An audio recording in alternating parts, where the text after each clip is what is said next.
10-6 at C. Annual notice having been forwarded to the New Jersey Herald and the New Jersey Sunday Herald and posted on the bulletin board maintaining a municipal building for public announcements. Will you please rise? Salute the flag. Allegiance to the flag of the United States of America and to the republic for which it stands, one nation, under God, indivisible, with liberty and justice for all. Mr. Bongiovanni. Here. Mr. Sherla. Mr. Dellarina. Here. Ms. Crock. Mr. Kusevich. Here. Mr. Rossi. Here. Mr. Taylor. Here. Mr. Wagner. Mr. Mezzalewski. Here. Councilman Smith. Here. Mayor Galati. Here. Chairman Ray. Here. Ms. Snow. Here. Okay, minutes. The motion is in order to approve the minutes from the October 15th, 2024 meeting. Do I have a motion? I'll make the motion. Second. Motion is second. I'll second it. Mr. Bongiovanni. Yes. Mr. Dellarina. Abstain. Mr. Kusevich. Yes. Mr. Rossi. Yes. Mr. Taylor. Yes. Mr. Mezzalewski. Yes. Councilman Smith. Abstain. Mayor Galati. Yes. Chairman Ray. Yes. Ms. Snow. Abstain. Okay, Nick? I'm sorry. Do we have to swear her in first? Yes, thank you. You have the oath. Oh, just get it. Did you? Yeah, I have it. Yeah.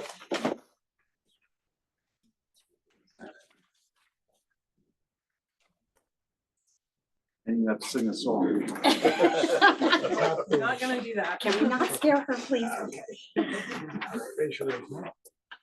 I, state your name, Shelby Snow, do solemnly swear do solemnly swear that I will support the Constitution of the United States that I will support the Constitution of the United States and the Constitution of the State of New Jersey, and the Constitution of the State of New Jersey, that I will bear true faith and allegiance to the same that I will bear true faith and allegiance to the same, and to the governments established in the United States and of the governments established in the United States and in this state and in this state, under the authority of the people, under the authority of the people, and that I will faithfully, impartially, and justly and I will faithfully, impartially, and justly perform all duties of Class 2 Land Use Board member perform all duties of Class 2 Land Use Board member of the Borough of Paccon of the Borough of Hopatcong to the best of my ability, to the best of my ability. so help me God. So help me God.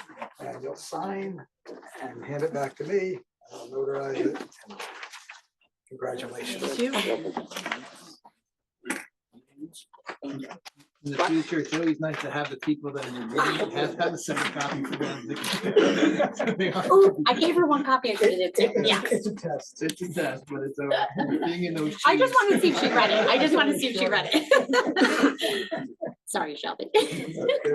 Okay, next item on the agenda is resolutions. We have two. The first resolution is Kenneth Brighton, 6 Daydream Lane. The hearing date was 10/15/24. Do I have a motion to accept? Make a motion. Second. All right, Mr. Bongiovanni. Yes. Mr. Dellarina. Abstain. Mr. Kusevich. Yes. Mr. Rossi. Abstain. Mr. Taylor. Yes.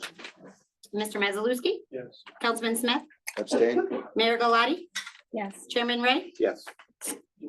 She doesn't go this. Sorry, Shelby. Okay, second resolution is Vladko and Mihaela Vasilevskova, 317 Wills Ave. The hearing date was 10/15/24. Do I have a motion to approve that I'll make resolution? the motion. Motion is second. Mr. Bongiovanni. Yes. Mr. Dellarina. Abstain. Mr. Kusevich. Yes. Mr. Rossi. Yes. Mr. Taylor. Yes. Mr. Mezzalewski. Yes. Councilman Smith. Abstain. Mayor Galati. Yes. Chairman Ray. Yes. Okay, escrow refunds, just for, there's one escrow refund that we'll take care of. Next item is bills, Hatmont McDonald, Dolan and Dolan, New Jersey Herald, and Van Cleef Engineering. Do I have a motion to pay the bill? So moved. Second. Mr. Bongiovanni. Yes. Mr. Dellarina. Yes. Mr. Kusevich. Yes. Mr. Rossi. Yes. Mr. Taylor. Yes. Mr. Mezzalewski. Yes. Councilman Smith. Yes. Mayor Galati. Yes. Chairman Ray. Yes. So next item is zoning officer report. Nothing. I didn't think so. All right, discussion, any discussion? New business? Business? All right, the next item is continued application. The first is Tiber and Maurice Dupar, block 30501, lot 64, 407 Lakeside Boulevard. Chairman, this is a continuation of a hearing. Testimony was taken on August 20th, 2024. Only those members who were present at that time or who listened to the tape and certified that they listened to the tape should participate in a vote. They could participate in questions tonight, but only those should participate in the vote. This was listed as a use variance, but the applicant had indicated at the last hearing that there is no application seeking occupancy or residential use of the was former boathouse, we'll call it. So this would be a C variance, so all could participate subject to having been at that prior meeting or listened to the tape. I think there's two issues that the applicant really is going to focus on, and one is what the historic involvement of this property was. So in terms of permitting, we know there's been some testimony that there were additions or improvements made to this structure without permitting. So what was done with permitting, what was done without permitting, and I'm sure there are members of the public here based upon the past hearing who will talk about what effect that building may have on them, but there really shouldn't be extensive dialogue in regard to historic problems with use, with noise or whatever, because they're not seeking separate residential use of this. No kitchen. Okay, Mr. Heyman. Good evening, everyone. Ronald S. Heyman, Heyman and Fletcher, on behalf of the applicant. Thank you for your time. Refresh your recollection, we were here, maybe it was October 15th. Unfortunately, there was a mix-up and your planner wasn't here, so we adjourned that. So my planner is here. Mr. Haggerty has elegantly established what we're here for. It's not a use variance. I'm not going to go through the testimony again, but I maybe in my summation, I'm going to cover some of that you may have some new members. I see some new faces. So my planner's here is Mr. Dunn, Jason Dunn. I'm going to call him up to here, have you guys swear him in, and then I'll ask him a few questions and he'll present his testimony. And please raise your right hand. You swear the testimony you're about to give will be the truth, the whole truth, and nothing but the truth? Yes, I do. And your full name, please? Jason Dunn, D-U-N-N. You've testified before this board in the past, I believe, haven't you? It's been quite a while, so, but yes, I have. Give the board the benefit of your credentials to speak, please. Of course, I'm a licensed professional planner and landscape architect in the state of New Jersey. My licenses are current.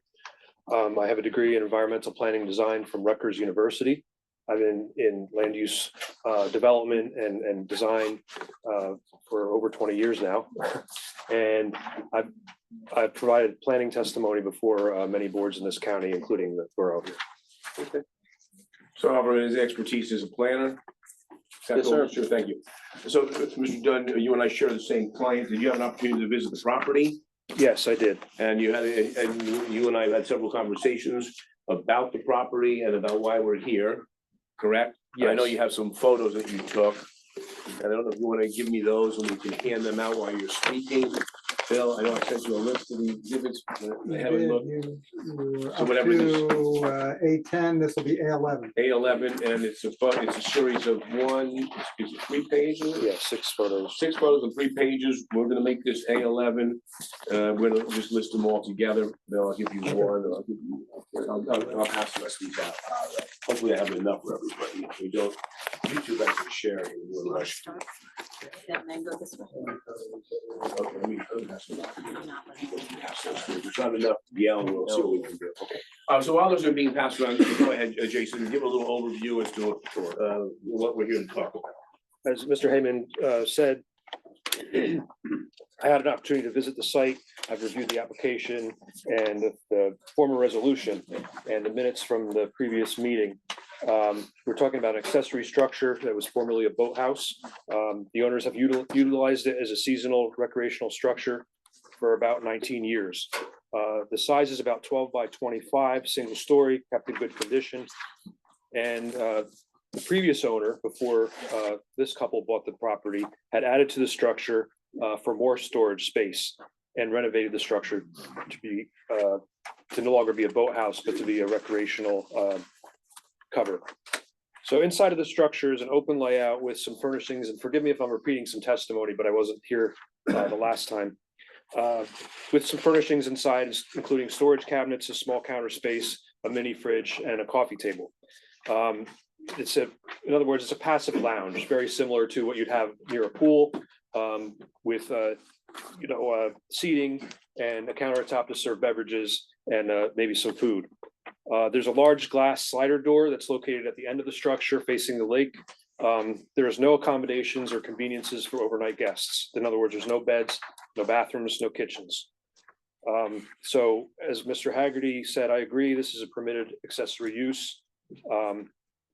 As per your definitions, I see it as another customary accessory use, incidental to the principal use. This is in no means habitable for living. It's just for seasonal, temporary, I would say, recreational use during the summer. The photos I've distributed, or that were distributed, photos number 1 and 2 on sheet 1 are the accessory structure in question. You can see that it's in good condition. It's well maintained. The dock around it is also well maintained with, this looks like fresh paint. I did not get a photo of the lake side of the structure, but I described it to you as that's the entrance, one of the entrances, and it opens out into the lake. Sheet 2, photo number 3 is the accessory structure to the west of the property in question. And photo 4 is the accessory structure to the east. And if you look in the background of those photos, you can see similar structures going out into the lake. And lastly, the page 3, photos 5 and 6, they just show an example of some of the structures across the lake from this one, where we have even a 2-story structure. I'm not even sure if that's in the borough yet. That might be in Mount Arlington, but it just shows that this structure is in keeping with the characteristic of the neighborhood.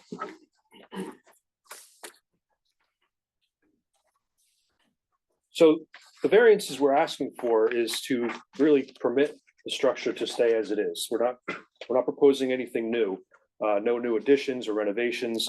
The previous application I know was to have it to be a more of a guest house, but that is off the table, as we know. So that the existing structure has several existing variances related to it, also to the lot. The lot is undersized for the R1 zone, and the width is less than half of what's required in the R1 zone. So for that reason, I think that these existing non-conforming conditions qualify for a C1 hardship variance. But if the board is not satisfied with that because of the extreme slope and narrowness of the structure and the existing lawful structures, the lot already has an existing single-family home. So there's really not much room to have anything like this on the lot besides where it is. It's, in my opinion, the right place for this, and it would not have any detriment to the public good or substantial impairment to the zone plan. In your 2014 master plan, I find that it's consistent with the character of the land, as I demonstrated with the photos, and it promotes sustainable building construction. In the alternative, if the board were to not approve this, I would assume we'd have to modify the building in some way, whether that means destroy it or make it smaller. But in my opinion, that would be kind of a waste of resources. If there are permits that need to be done, we spoke with the client and the client's attorney, the applicant's attorney. They certainly would be willing to remedy that oversight, if you will, of the previous owner by inviting the construction department in and inspecting everything that needs to be inspected and get the proper permits. Again, there's no sewer and water as part of this, so it would not be a detriment to the immediate environs or the lake. I'm sorry, could you repeat that part again? Is it on sewer or is it on septic? I'm talking about the accessory structure would not be on sewer. Does it have plumbing in it? There's no plumbing in it. I inspected the site today. I looked into the building, and I would say there's no plumbing in there. Thank you, I'm sorry. Okay, no problem. That's what I have for now, unless you have more for me. No, I think you summed up exactly what's going on at this location. We'll leave it open to you, Mr. Chairman, and your professionals. Okay, Joe, you got anything? Yeah, so you used the term early on in your testimony, for this essentially seasonal accessory structure. right? Yes. And you didn't have the benefit of being here in person during our prior, discussions. A lot of what we were discussing was the balance between what was previously asked and answered and denied from the use variance at a prior application that's not part of this application, and then making necessary adjustments to ensure that any conditions for approval would be that this structure truly is, as he stated, seasonal, accessory, and complementary to the principal use on the property. So, yeah, I agree with the C1 justifications on existing nonconformities, particularly the history of the structure itself, and that it had evolved over time from a true boathouse meeting our definition to another use that extended past that, and now we're here rectifying that. I think the balance of the discussion for the board would be the understanding of what had been remedied in the building, the fact that those amenities are no longer in use, and then understanding truly the seasonal nature and complementary accessory to the principal use on the property, which is consistent with Lake Homes.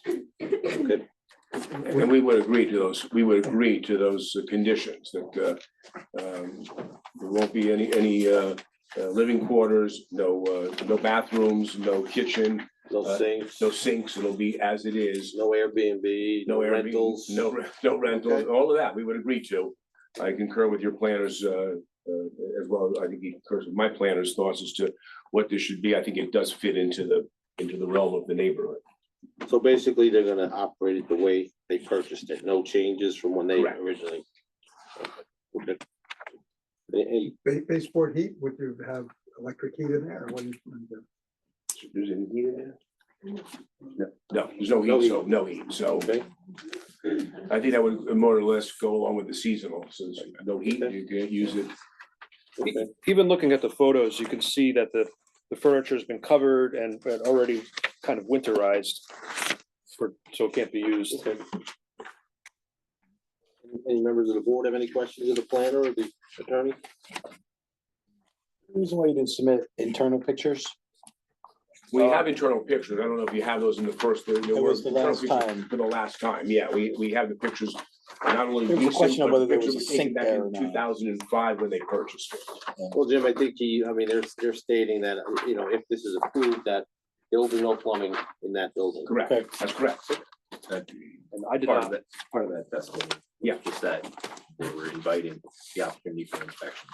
Correct. To get in full compliance. with Which we will do. construction. Right. Yeah, we would agree to that. So between the construction office, the zoning office. How are we gonna check for Thank you. plumbing if it's in the walls? Without them removing the sheet rock.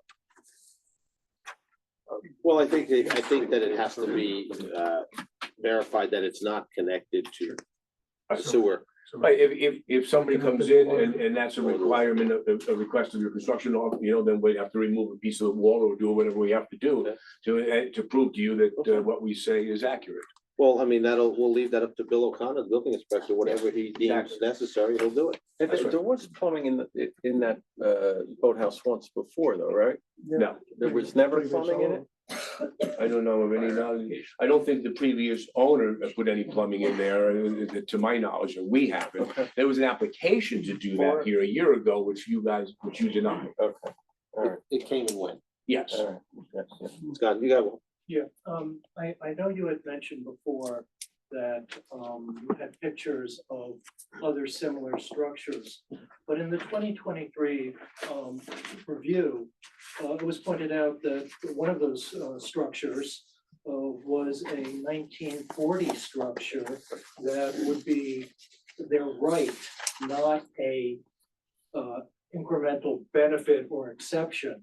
So if, I guess pardon me, I don't have the experience these guys do, but if I have something that I have a right to have, that doesn't necessarily translate into you should have it too, correct? I agree with that. And Okay. I did read that in the prior. I didn't hear resolution. it though, you mentioning that it was a 1940 structure. I didn't testify to that, but I Oh, did no, read no, it, That's so why I didn't hear it. I did see it. Yeah, You know, so I guess, part of getting approval for a variance isn't simply so that somebody could have more stuff. What is the community benefit from approving this? That isn't necessarily the benefit to to the owner. the person who gets more stuff. Well, that goes to the positive criteria. This is, I believe, enhances the goal of the general welfare and the community by allowing a passive structure for this person for his own enjoyment, but also because it fits into the community architecture and sizes of what's around it. That's almost the reason, not to deny it. So if the neighbors agree. they would No. agree that No. that's No, I okay. don't think we're gonna be bound by the neighbors necessarily, Okay, so. but I would say that's a good definition of the community, that's all. Mr. Chair, Yes, sir. are we talking about just the structure itself, or are we also going to talk about the expansion of the dock that the current owner did after 2005?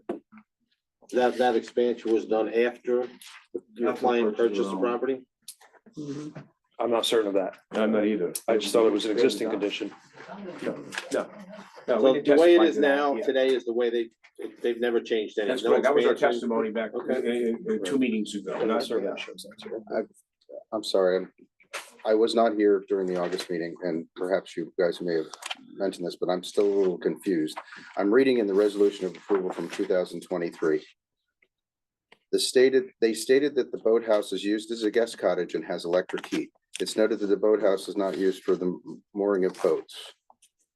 But it's a guest cottage and has electric heat. How can you have a guest cottage without any plumbing? And it does have electric heat. Yet now you're saying that there's no plumbing and there's no heat in the cottage, but there's no changes. How do we get from June 2023 to now? There's no changes. I can only tell you this, that they came here on their own and were seeking to make this a habitable place they could live in. It was denied.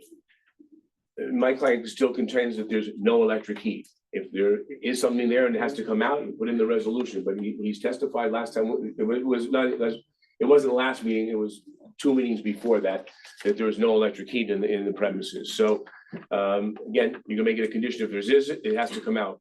But what you were reading now was the denial of the application that they sought back in 2023. What they're submitting now is no heat, no plumbing, no overnight guests, no Airbnb, no bathroom, no sink. And that's what you're looking. Exactly. Okay. The part of the discussion we were having earlier, right, in the prior meeting, said with, say, a traditional boathouse, you may have a deck on top. You may have, incidental, seasonal, recreational use on your dock in that structure in some capacity, and that's what we're discussing. The comfort of understanding that that's what this has narrowly been. That's how it will be utilized, it's how it will be conditioned to then have, say, construction inspections to make sure everything that shouldn't be there is not there and that it's used as stated. Similar to a garage, a lot of garages aren't used to house vehicles and, they become a recreation area.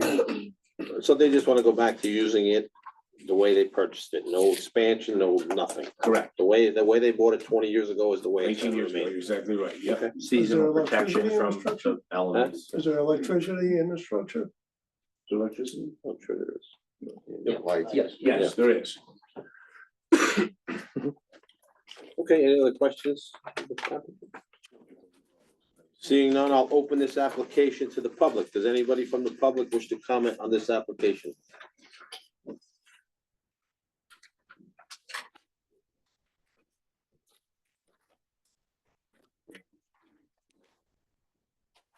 Please raise your right hand. Do you swear the testimony you're about to give will be the truth, the whole truth, and nothing but the truth? I do. And your name, sir?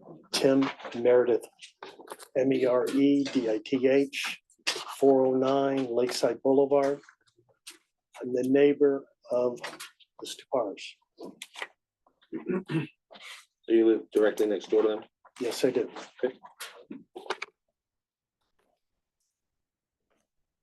Swear them in? I have a I time, should have sworn you. Please raise your hand. You swear the testimony about to give you the truth, the whole truth, and nothing but the truth? yes, I do. Timeline I'd like to share with everyone. We're gonna kind of follow the timeline and then I have photos.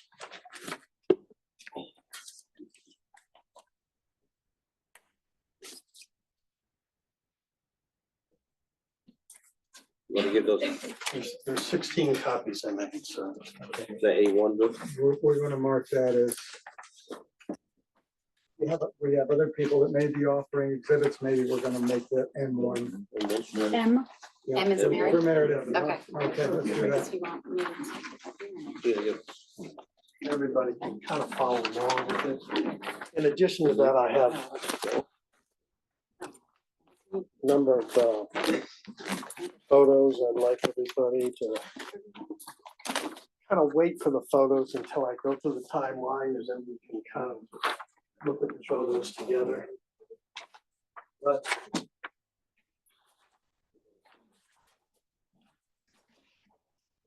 basically, what I'm going to establish here tonight is that the Stupars bought their property in 2005. This is M2, Bill, the photos. I've got the timeline as M1. Yeah. We haven't- I haven't gotten the photo yet. Okay. We'll mark that as M2.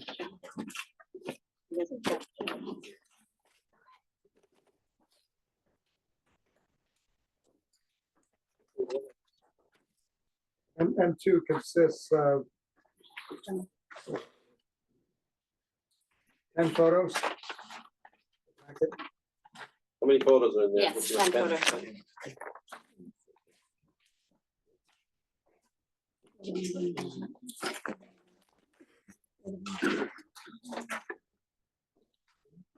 I lived at the property for 36 years.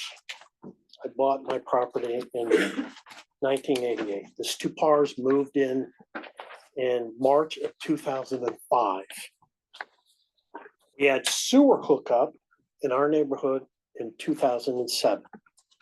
In 2014, the Stupars built and finished the addition on the back of the boathouse underneath the overhang.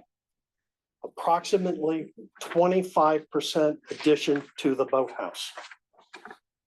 This increase inside the boathouse, they put a full bathroom in with a toilet, a shower, and a sink. In addition to that, they also installed a kitchen sink in the kitchen.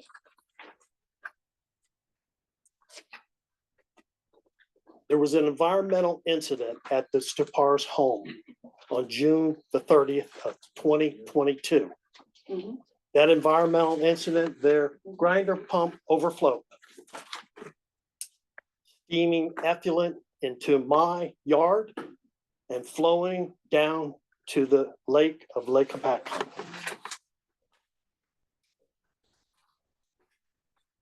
July 1st, 2nd, 3rd, and 4th. My well is also 35 feet away from this incident. Their home is hooked up to the sewer. The boathouse is not hooked up to the sewer. After many, many days, and they had a number of parties, realized that their boathouse, which they put this kitchen, the bathroom, the toilet, everything is, they didn't hook it up to the sewer. Unfortunately, I believe that all the effluent from the toilet is going into the lake.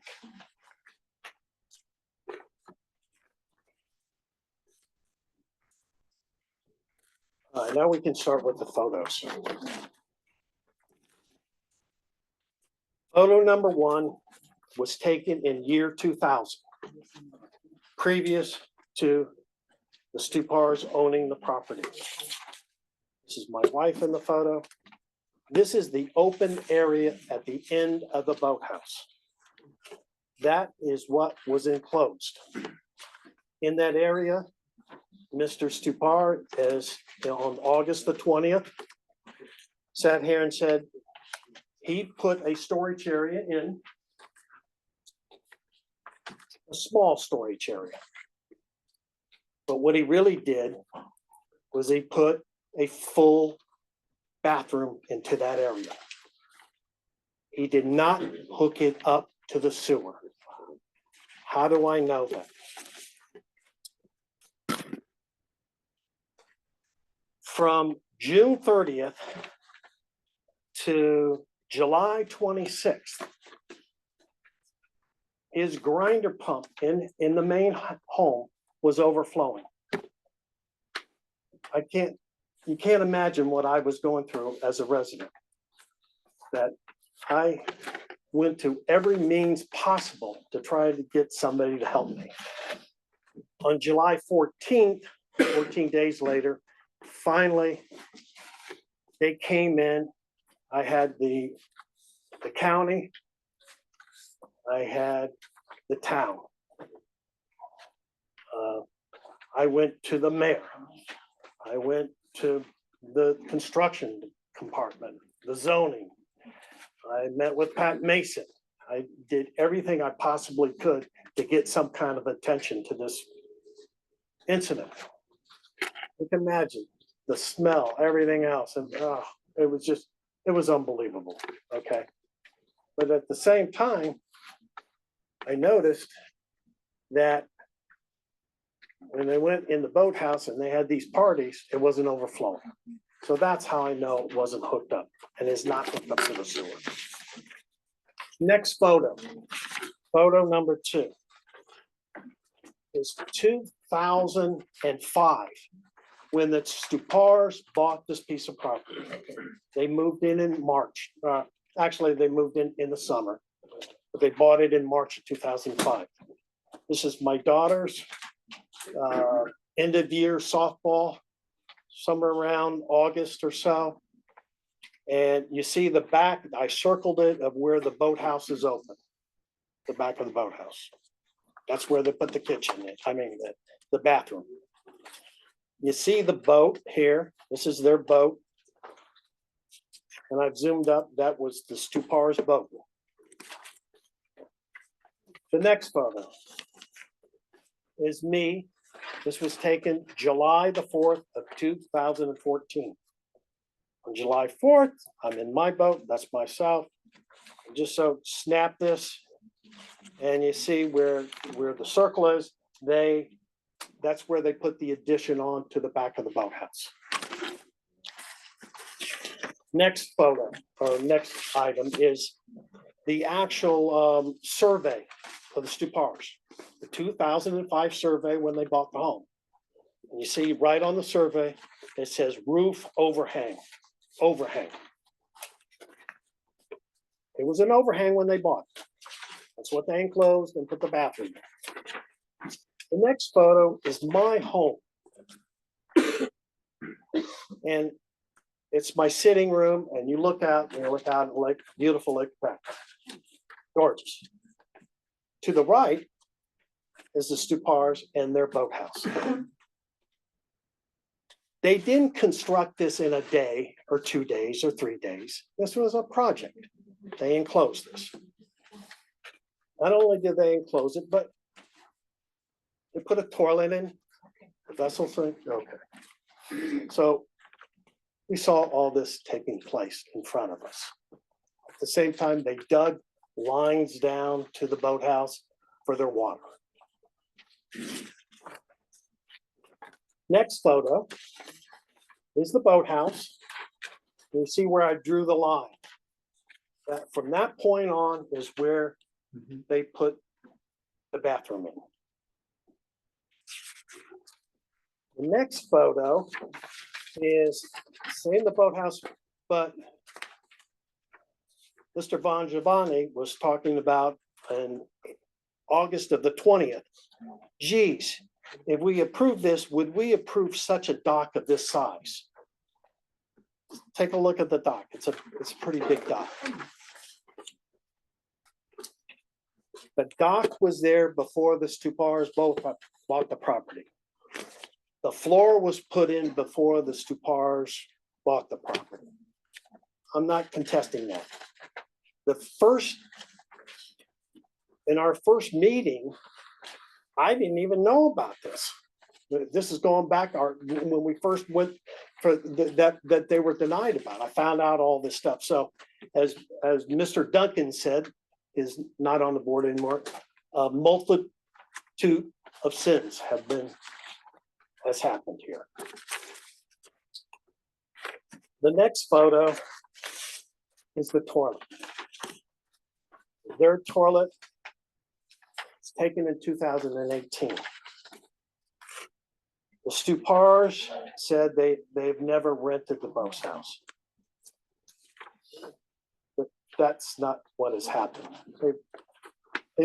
People have stayed over there quite often, okay? But in 2018, they leased their property and they went to California. And they leased their property, and that we became friends with the people that lived in the Stupars house. That's when I took these pictures. Yes, I did see it being built, and I thought there was a bathroom being put in. I can't say that I actually physically, I was 99% sure. Saw a toilet going down, saw the tile guy, you know. I think they were putting in a bathroom. In my wildest dreams, I couldn't imagine that they put in a bathroom and a toilet and they plummet into the lake. In my wildest dreams. Yes, that's right. Lake water. Can you imagine him doing this? And he gets his drinking water out of the lake. The next photo is the shower. Photo 7. The next photo is a vessel sink. The next photo is the sink in the kitchen.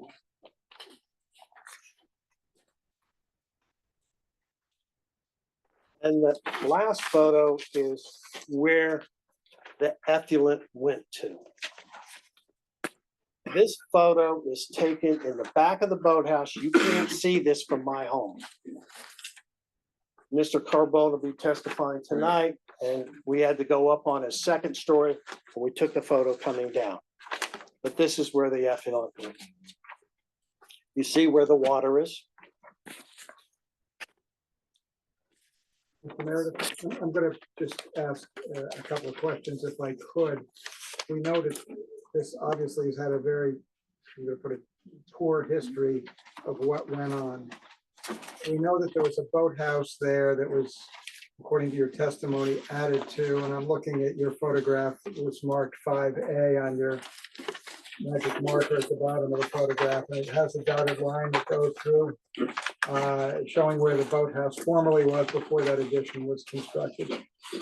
What would your position be to try to bring this to a head if the applicant brought that boathouse back to its original length, stopped it essentially at the door with all the conditions that the board has discussed tonight? We can go into this history, but it's really not going to affect the merits of the current application, because the current application, the applicant says, I'm not going to have a sink there, I'm not going to have a toilet there, I'm not going to have plumbing, I'm not going to have water. What is your position and the effect on you if they reduce the boathouse back to what it looked like? I'm calling it a boathouse, just for expression, it's not a functional boathouse, back to what it was when you had your property and when you acquired your property. What's the effect? Yes, Put it back the way it was when they bought it, absolutely. and you'd be fine with that. Yeah, but I want to go through this whole presentation. I don't think you have to. I want to. I don't think you have to. Well, I don't think we have to hear about the checkered history of this. We know that there's a very poor history. The board is not going to be influenced by the checkered history. We have to look at what is proposed and what the effect of what is proposed would have on the community, on you and your neighbors. Not what historically was there. We're not going to change that. That's an unfortunate history. We're not going to change that.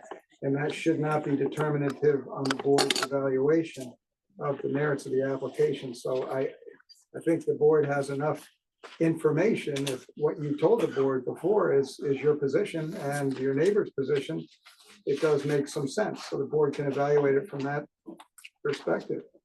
I mean, I can Okay. understand, it's been a long, It's been a long road for you, and I Now, get it. Also, besides taking that off, he has lines, water lines that he says that are not there. It's testified to it, put it in writing, that there's no water lines going from the home to the boathouse, which is there and is underneath the ground. Will those be taken up as well? I mean, his position was that there is no plumbing to go into that boathouse. That's it. I mean, It's not only the boathouse. You've got lines going from the main house where their water is to the boathouse. It's all underneath ground. Okay. That's how they get their water. They get their water through the house. They don't have it, they have a well. And the well, oh yeah, their well is the lake. And it goes to the house and from the house to the boathouse. Would you like me to show you No, some photos? I The believe you. condition, the condition would be that there'd be no connection of any water line, either from the lake or from the house to this building. Okay. None.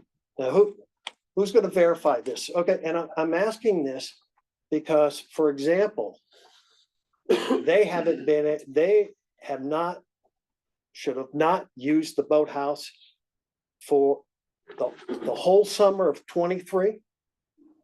Or the 23 and 24, and we've set up here, and there's nothing that can be done, and all they've done is use that boathouse.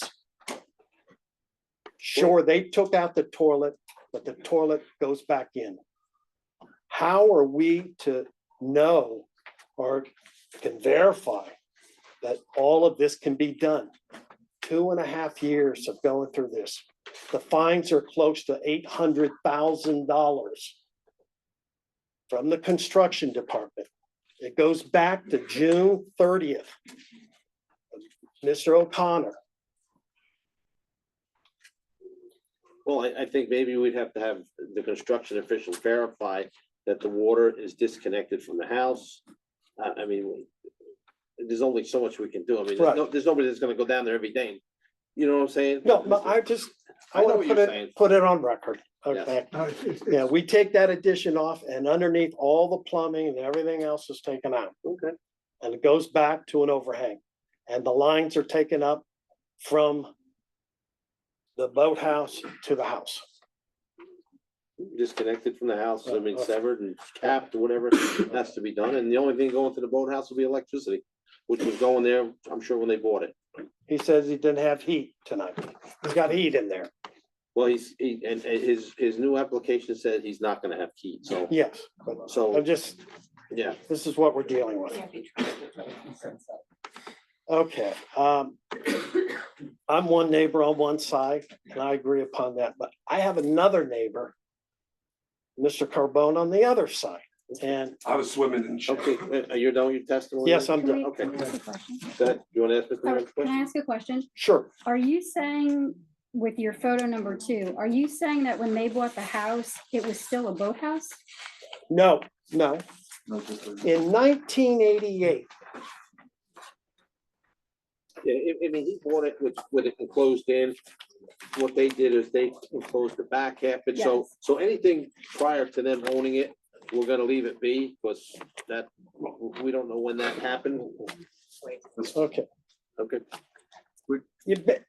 When I bought the home, it was an actual boathouse. You took, in 1988, took the boat in, and you drove into the boathouse, okay? He talked about all these permits on the 20th, they took this permit out, that was in 1988. What they did is they refurbished the boathouse. and they put a dock on. The dock is probably extended a little bit, is bigger than it really should be, okay? But later after they did that, after 1991, he came back and put a floor in, and they put a dock in front of the boathouse. It's That was all prior to Stu Parr's own. That's right. It's pretty extensive. If somebody, I forgot who said it was on the 20th, and I think Mr. Bonvani said, "Yeah, it's pretty extensive dock here," you know, well, somebody did. And it is. All that information was news to me from the first time. So anyway, Thank you. my other neighbor, thank you. Thank you. Chairman, I want to ask a couple questions. Sure, you want to? Sure. Mr. Meredith, you were living in your home prior to 1991, 1988, correct? Sure. Did you, when you noticed all this construction going on at the property, when they moved in, did you make any complaints at that point in time to anybody? Wouldn't think about making a complaint because they were redoing their boathouse. Why would I make a complaint about that? But wasn't the boathouse for storage of the boat? Wasn't that what the plans were initially? I wouldn't know that. You had no communication with your neighbor? Oh, I did have communication with him. Did you notice over time that he was changing the boathouse to being somewhat similar to what it is today? Did I notice that? Yeah, we weren't there full time, but it, you know. You there in the summer? Huh? You there in the summer when Oh, you use the boat? Yeah. Yeah, I have no further questions. I think, you know, it's Well, clear that what are you trying to get to? I have no further questions. you get no benefit and no sympathy from the board. There's no points given if you've undertaken construction without permits. So, you know, whether the neighbor complained about it or not, it's not up to the neighbor to enforce. You get no benefit, you get no leg up, the fact that it's there. We look at it as though it's not. Okay. All right, thank you. Okay, Anyone else? Mr. Crum- Please raise your right hand. We swear the testimony you're about to give will be the truth, the whole truth, and nothing but the truth. Yes, sir. And your name, sir? Dimitro Carbone. I've been here in a landscaper motors, so I'm if I sorry, yell. can you spell your first name? Yeah, DEMETRO. Carbone, car and a bone, Thank you. I got that. 405 Lakeside Boulevard. So you're directly next door? You're the neighbor on the other? Yes, I'm where the waste was going. Okay. Where my little children were swimming. Okay. So my point of view on this is this, and I really like what the lawyer just said, where you get no relief for things that were done without a permit. The last permit, which came up on the last file, was from the previous owner, was to fix the boathouse. Boathouse definition, boat going into the house. He then put the dock on without a permit. He then sold the house to the Supars with the decking on, which was never permitted. They then expanded that benefit to a degree, to a gross degree, to the point where you're having wastewater going to the lake and swimming area where my kids were. That's why I'm charged up about this. So the recourse is on the person who sold the house to him, not that, oh, you get away with that. The hardship, we've had a benefit of 10 years of a dwelling rented, waste going to the lake. That benefit has been experienced already. The negative effect of that has been experienced by the lake and by me as the neighbor. So what I feel is fair, and now the deck was extended by the previous person illegally. So now going into my dock, and I have photos, is a lot harder. So just because that was done with no permit, that's just gonna be allowed to stay? Bill, It's I'm not sorry. fair. He's showing pictures. C1? Okay, yeah, we're gonna go with C on this. See one? Because there should be no relief for people that do things without a permit. That's what you said. There you go. And don't get extra points. Or for you. So when we come up with these, conclusions, or let's take down the roofing, it was just one gross action after the next. It was expanded. So I feel the town should get what their paperwork said at the last meeting. The last registered permit was from the last owner, and it was to do some work, renovate on the boathouse. That's what should exist again, a boathouse. And the dock should go to that, to the original, the deeded, how it's deeded there, not extend 10 feet into the right of way of the lake, which makes me bringing my boats a lot harder. I'm redoing my boathouse. I got permits. They got approved, and I'm building what I'm supposed to do. So you're just allowed to build what you want and then say, oh, sorry, can I get some relief later? It's ridiculous. So I just want you to take that into consideration. So when you can't go, there's no innocent victims here. This is, and living and going to their own devices, as all the testimony says. We never ran water to it. We never closed it in. So isn't there some kind of good faith? Like if you're gonna give the benefit of a hardship, shouldn't there be like, oh, it was out of my control? But when you're trying to take advantage of the system and that has a negative effect to the environment and the neighbor, that's not nice. And that's why I'm kind of aggravated. So I hope you take that in consideration. And I think the boathouse should go back to what it was and what the town thinks it was. Mr. Carbone? Yes, sir. When was this photograph taken that you submitted at C1? What was the photograph taken? The one looking at the lake? October October 2024. 2024. And the dock that exists now, is that the same dock that was shown in this photograph, Yes. Okay. We don't have a photograph of the dock before the extension was made. Do you he does. My friendly neighbor does. That was all closed in by the previous owner. Yes, previous owner. I'm not saying he put the floor up. Okay. But we took it to one of the. I do remember seeing a picture of a boat actually in the boathouse. I just wanted to say On that I'm house. sure it'll. Is it August? It says August. Is that August? Did I say? It could be a lot of leaves. It's definitely August, not October. It's August. Okay, it says here. I can go back and find out. No, you don't know the date. It's August. Here was a It's rules of boathouse. evidence, very important. I guess that's M3. Hold on, yeah.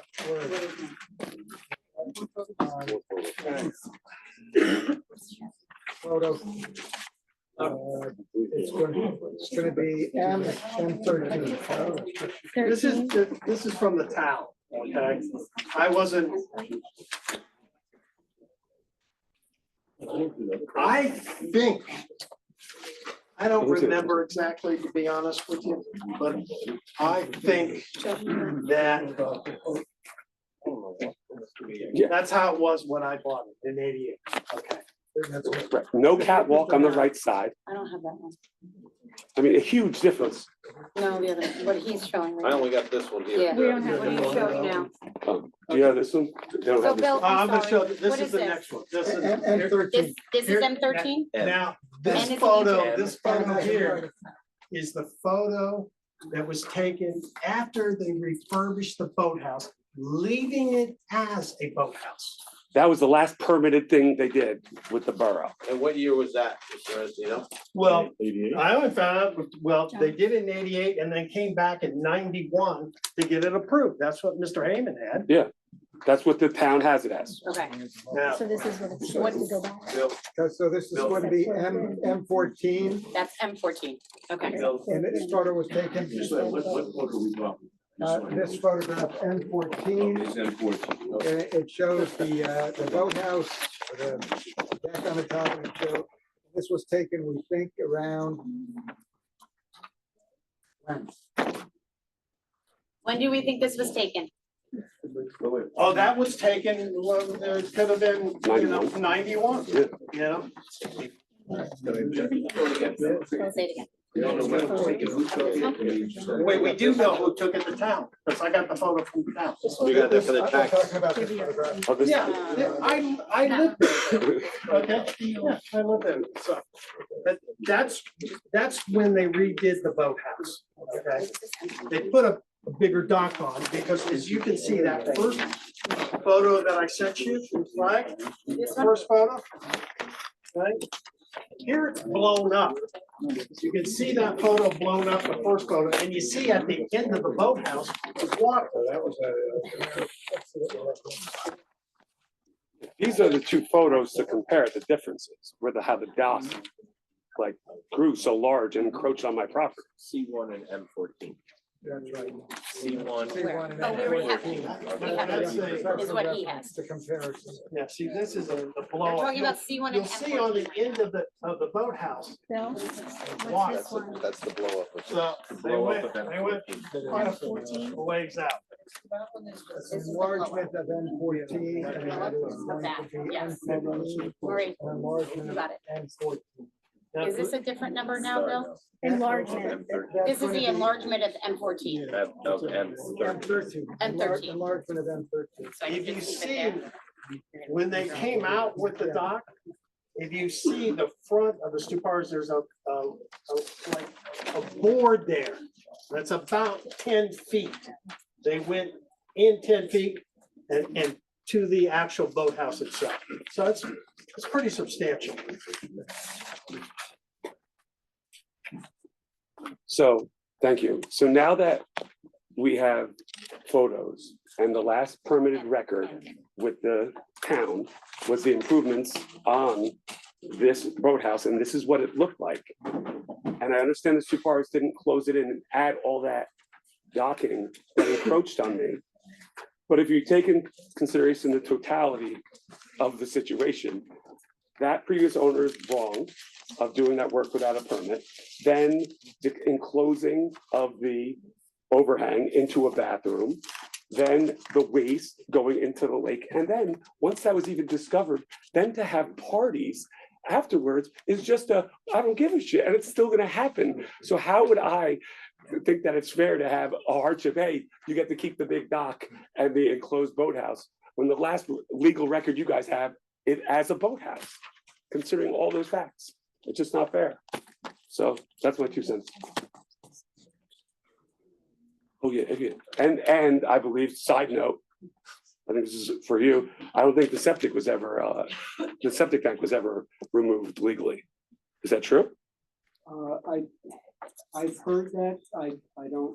Well, who would know? That would be the construction. Okay, so no, so, okay, but the tanks gotta get removed, everyone's at the sewer, they get removed the proper way. Still, check the records in the town, that's still happening right next to the lake. So just the environmental impacts here is just, it's wild. That's it. Okay, thank you. Thank you.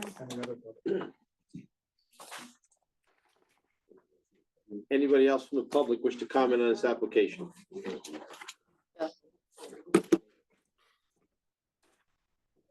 Please raise your right hand.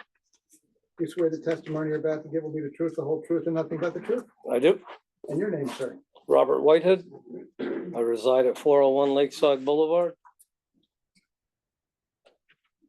And I just simply have a statement to make.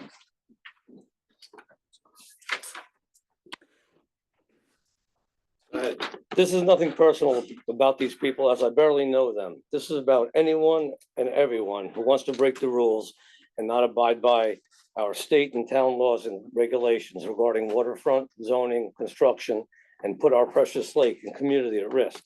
I purchased my home and property in 2006 and had to completely rebuild it from the ground up. I went to the state because being waterfront, any construction, which I believe is 150 feet, is mandatory. I secured all necessary permits and followed their codes and guidelines seamlessly. I did the same with our town officials. I was in Mr. O'Connor and Mr. Donegan's office weekly to ensure that I was following and doing everything properly according to the town codes, rules, and regulations, which I did and passed all inspections. Once I had completed my home, I wanted to renovate my boathouse. Mr. Donegan informed me that if I were to do anything at all to my existing boathouse, that I have to move the entire structure and dock 10 foot off my property line, because as it sat, my dock out in the water was 1 foot, infringing upon my neighbor's water rights. Not the property line, but the water rights. Also, I could not expand my existing boathouse dimensions with width, length, or height.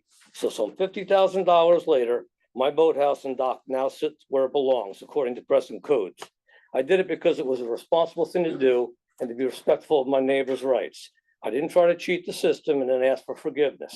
I feel that anyone who improperly renovates their property, especially a boathouse, with an illegal bathroom and kitchen with the waste going who knows where, should be summoned to immediately cease use and remove these renovations because nothing, not construction, nor plumbing, nor electrical, were ever approved or inspected to conform to our state and town codes.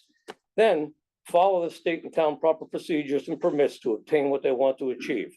If they follow the proper guidelines, then they should be successful. I'm sorry, but anyone who violates our state and town lakefront regulations or possibly jeopardizes the quality of our lake water should not be considered for forgiveness. I've been enjoying this lake for 66 years of my life, and I've been fortunate enough to have owned lakefront property for the last 18 years. I only pray that my grandkids, grandchildren have the same opportunity to swim and boat in untainted water as I have. We all need to be good stewards of our lake for our future generations and hold all violators accountable. Thank you. Anyone else from the public wish to comment on this application? Seeing none, I'll close it to the public and bring it back to the board. Okay? So, Mr. Chairman, I'm gonna sum up briefly. I know this has gone on, and I know there's still some ongoing litigation in this matter in the Andover Municipal Court. Not so certain that the fines are that, but we're gonna deal with that separately. So we presented to you what I believe transpired here. In 2005, we've given you photos, a listing agreement, and what my clients purchased was, I'm not arguing with the neighbors. Whoever owned this property in 1988, 1991, came in this town and got approval to build a new boathouse. It was supposed to be for a boat, but they didn't build a boat. They didn't put the boat in there. Maybe they did for a couple of years, I don't know. But they eventually renovated that property to where it existed when they sold it in 2005. Now, Mr. Chairman, you did raise a point in the first earlier meeting. It was done without permits. Who's responsible for that? It's easy to tell you the property owner is responsible, but that's not true. The one who's responsible, the attorneys and the realtor who's involved, should have asked, who's got the permits? You come to my office and we do a real estate closing, we immediately ask, has that been permitted? Because we understand what we're supposed to do the right way. Lay people don't know that. What they bought, they relied upon a realtor who gave them photos of a finished property. The accessory building was completed. We've given you the photos. We didn't take those photos now and do anything to them. Those were the photos that were from 2005 when they bought it, which were given to them by the realtor and everybody else. So I don't disagree with what the neighbors say. It should be done right, but they shouldn't be penalized. Now, my guy did testify that the additional spaces added on to those photos was for storage. If the board's position is to take it back to what it was then, I can't argue with you about that. I'd ask you to leave it as storage, but I won't. We'll agree to all the conditions. I will represent to this board that there's no bathroom in there and everything else that we've already testified to. If there is, then we'll be doomed and that'll be the way it is. I have no problem with you coming in, getting the right permits, making sure there's no water, all the things that the neighbors have testified to that they want to make sure it doesn't happen, we agree to. So bring in the construction people, let everybody do whatever, but they should be able to use what they purchased. And I know it wasn't permitted, but so they'll go through the permits. You know, when I sold my home many, many years ago, I redid my own basement. I know it really wasn't me because I can't do any of that work. It was my brother-in-law who was an electrician. When I sold the house, I had to go get the permits because I didn't get permits when I did the basement. I thought I could redo my own basement. It happens all the time. We come back out and the construction, everybody came out. I had to fix a couple electrical things. I have to do some things. That's what happened. So I'm inviting all the experts in your town, all the professionals to come out, and whatever has to be done to make this correct, we'll do. But I think other than that, it's an accessory building. It's popular in town. Many people have it when they have the boat slip and they have the dock rights. And we'll try to be, as good neighbors as we can be. Look, if there's a party and you don't like it, I'm sorry, go ahead. if there's a party you don't like it, you call the police, they come and take care of that problem. But that's got nothing to do with this. Your client has indicated that he didn't put a bathroom in there, or a sink, or plumbing, or water. Right? I think he said that at the beginning of the meeting. He testified that there wasn't, correct. There was not. Correct. Right? Including there was never. Correct. But now we've just heard from the neighbors that he actually did build a bathroom. He did install plumbing. He did plumb it in. So is he going to tell a different story now in terms of the fact that he did do all those things? Because we're talking about being a good neighbor, but clearly that has not really happened. So, you know, it's really curious to me, as he's testifying or has indicated that there's never been plumbing in there, but yet we're hearing a very, very different story. Right. So which is it? I don't want to go longer. My client, when I showed him the photo, that bathroom and that shower is from his main home. The home that's not that home. So I can delay this and continue. He could come up here and testify to that. The photos are the photos. He claims that those photos are from his house, his main house. All I can say to you, sir, is that we will make the representations that there will not be a bathroom in there. There will not be anything future, and either Mr. Donegan or someone else will check it out. Yeah, Meg, I'm done. sorry, Yeah, go ahead. but your planner testified that he didn't take photos inside the structure, but had entered the structure. Right? I looked at the windows. In the windows. Yeah. Yes. Did you see those facilities currently in there today? No, I did not see any of those windows. Did you happen to enter the home itself as well? No, I did not. Okay. Trying to see if we can verify. That's it, Mr. Chairman. Okay.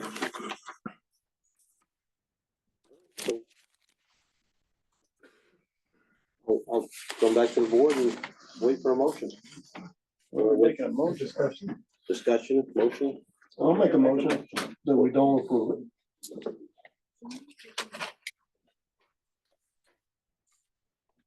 As far as what? I mean, we have to have the specific. Can I ask one question? Go Was, and it's unfortunate you came into this getting late. Was his position that water lines and the bathroom weren't there? Is that what his position just was? My hearing's off. Is that what was said? I can't. Because if that's the case, I'll bet the whole thing on. Let's all go there now, because water lines are still there now. Go to my house right now tonight, and we could all see it, and we'll rule it right based on that. Go back to the original if that's just not true. I don't have the time to go there tonight, but my position would be if there are water lines. Yeah, if there are. No more. The point is, there's no good faith, there's no honesty. That's the problem. And what's the recourse for the waste? That's such neglect. We're already into a motion. The motion is to bring it back to original, the way it was when they bought the house. Well, that's a Okay, so different motion. So your motion is to deny the bathroom and all. You're basically saying they can put it back to the way the property was when they purchased it. Was With one- removing the Was one, shed, the was one overhang. stipulation that the fines are paid first. before No, any we can't do permits. Yeah, that's not our, that's not our. Well, This is not a that's the only few way I'm board. approving it. So- We can't punish people. I hear the motion is to bring the structure back to what it looked like. Without that 1980, addition. So if you're looking at the In exhibit that the 19, applicant No. provided, it's marked as 5A, and it says Monday, November 14th, 2024. so you're looking to bring it back to the original, 2005. All right, when they 2005. purchased it, Well, no, No, that's. 2005 is when they bought it, right? yes. this is That's when they had the this is 2024. This shows a vertical line Right. where not that not addition that was one. constructed. Not that one. You want the original you want a flat roof. No, I don't want the flat roof. The real estate photo for the sale from 2005. No, Do you this need one, this, this one, no, this one, that one. With the overhang. that one? Yeah, well, we saw that. That's I when they mean, bought I it. understand what you're saying. From the door, from this door back, you want it to be an overhang. You want it to go back. Okay. So your What motion about- is to No plumbing, no. put it back to the way it electrical. was Can I ask a question about your originally. motion? I know, but Your motion is to approve it with these stipulations. Jonathan, can I just ask one question? Yeah. Are you talking about going back to what it was when it had all the permits it was supposed to have? Which would take it back to not having the dock across the front? I would prefer that, yes. Yeah, that's what I prefer. So that's completely different Yeah. than taking it back to the Well, he said 2005. 2005, so which is it? Do you want to take it back to where it was, when it was all corrected at one point in time with permits? Yeah, last permit The registered. last permits town. regulated is Yeah. what you're asking Yep. for. That's what I thought. Because when you Mr. say, Carvalho, wait, wait, well, they're not even agreeing what they did. This is not under public comment anymore. I'm sorry, sir. Okay, so we have a motion to deny it and he wants it back to the way it was in 88. Do I have a second on that motion? Okay, let's talk Okay. about that. In 1988, we want to bring it back to where it was in 1988, which would eliminate that crossover dock in front of on the lakeside of the boathouse. Where it had And- its and last Put it back to a approvals. boathouse, where you could put a boathouse, a boat in it. So, So we have a motion. Do we have a second on that? Okay, we don't have a second, so that motion dies. So do we have another motion? I'll make the motion to put it back to the way that it was in 2005. I'll second. Okay. Okay, with these, that there'll be no heat, no plumbing, no overnight guests, no Airbnb, no rentals, no bathroom, no sink. And The extension plan needs to be taken. yes, out. it has to go back to the way that the property was when they purchased. So the overhang has to be just an overhang, the way it was when they purchased it, okay?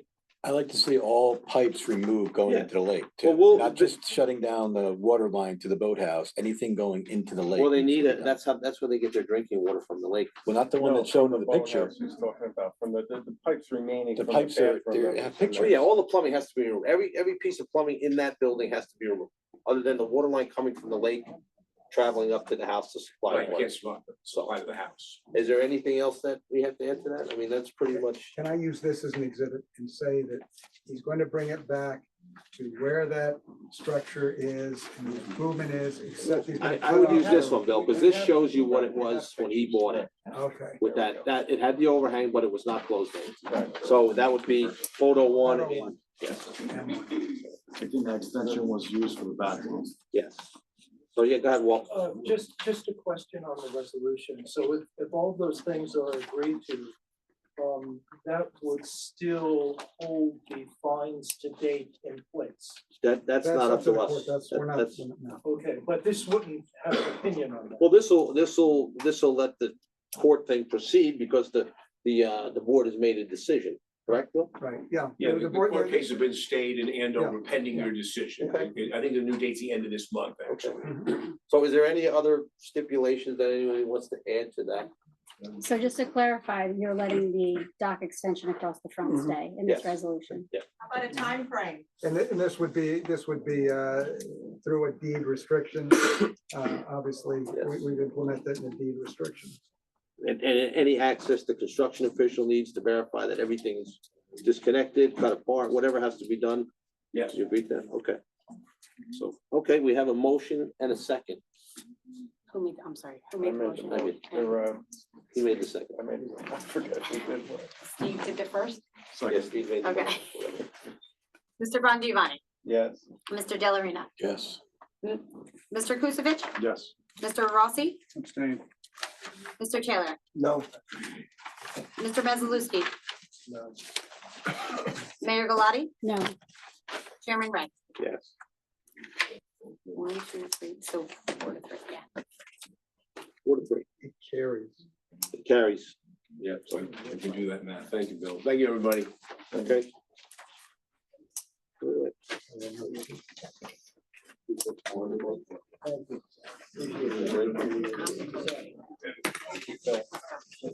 Okay. Okay.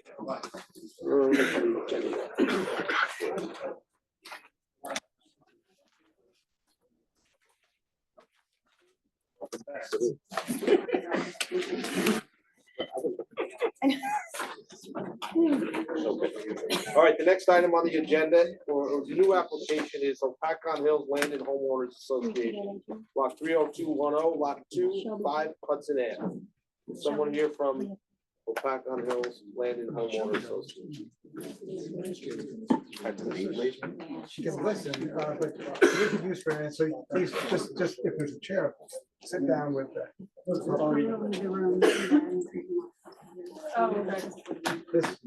This is a use variance. Gotta go through the, yeah, The mayor does. the administrator. Yeah. And Ryan. What's the last one? Don't put your jacket on, you don't. It says use variance right there. Oh, it is. Yeah, both of them are? Oh. Both more. can you just Yes. explain that? We have different Okay. types of variances that the board hears. The C variance we just heard, which is a bulk variance for setbacks. Another type of variance is a use variance where a use is not permitted in a zone. We have a combined board, a zoning and planning board. The municipal land use law says that only the class 4 members can hear a use variance application, which is what is presented here. A class 4 member is a member who is not part of the official family, not the mayor or mayor's designee. So we only have the class 4 members participating in this application. People can't hear in the back. Okay. If they just can't hear you in the back, so next time. Oh, okay, Yeah. okay. I'll have a seat. Okay. Good evening, I'm Chris Colabella. I'm here on behalf of the applicant, and we're here tonight to certify pre-existing non-conforming uses of a beach that's been in existence for many decades in the municipality. The Crescent Cove Beach has operated as a beach in a residential zone for as long as I can remember. I've been in the town for 61 years. In fact, I remember taking a bus there as a kid and going to the beach. And some of you on the board will remember that this beach was referred to for many years as the Mud Hole. And no, stop, Mr. Ray. The old timers, that's what we call For the old time, call it the Mud Hole. But you know what? Volunteers over the course of several years have turned this mud hole into the Crescent Cove Beach. And I think anybody who lives in the town will recognize that this beach has been revolutionized. I pass the beach every day going to work and coming home. I live up on Sutton. And I've watched what volunteers, people unpaid, have done over the course of the last several years to really make this beach, I think, probably one of the best maintained and versatile beaches on the lake. And we're here today to just certify pre-existing non-conforming uses. The issue really arises because Ms. Sutton, who is presently running the beach as a volunteer, has been cited, or I should say the Beach Club has been cited for certain events that took place.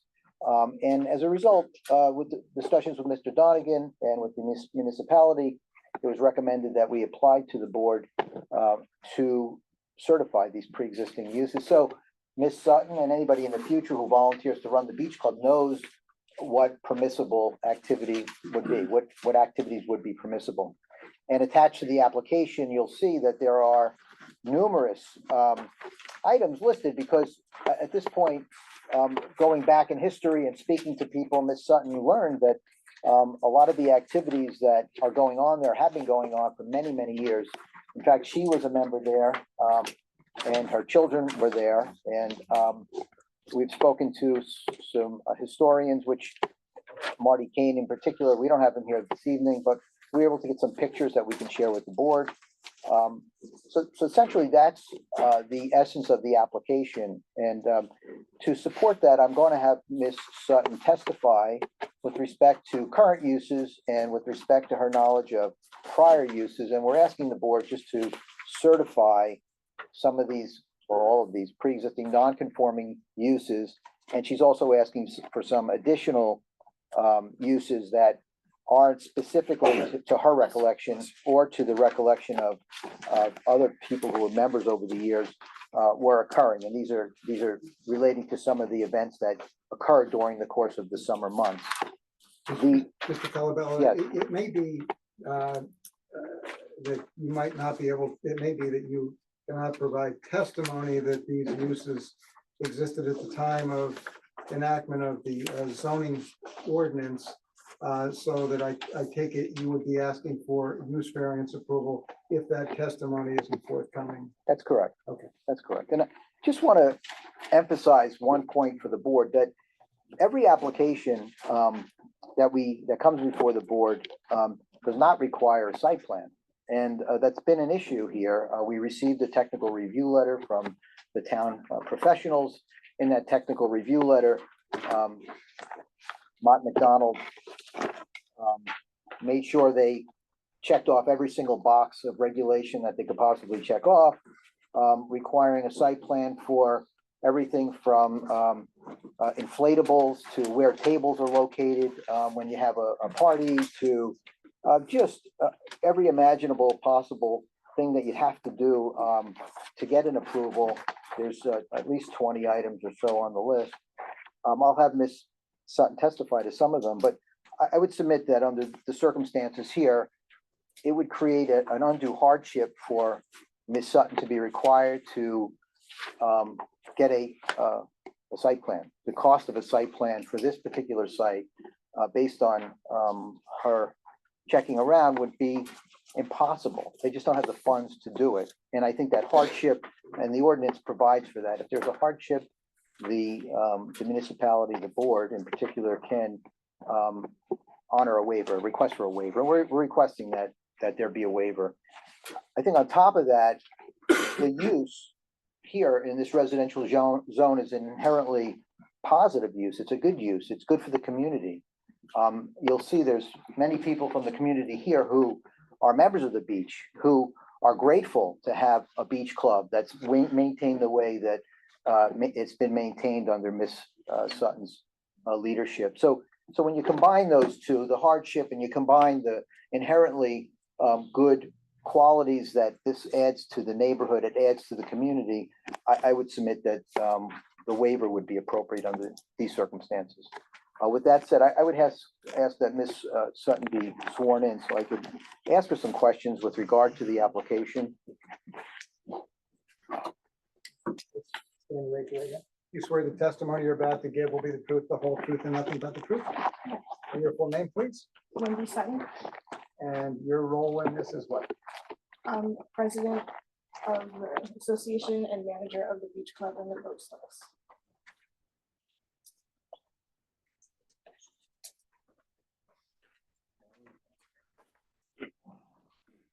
Calabello, this afternoon, had some copies made of Google Earth shot of the site, which I leave it up to you whether to present this to the board, and I thought it might. And I will. might help a little bit to have the board have something to look at. Yes, thank you. So why don't we go ahead and just mark these as A1, and we can pass these around. You want to do that? Mark it as A1. I'll just take one and pass it around. It's built in.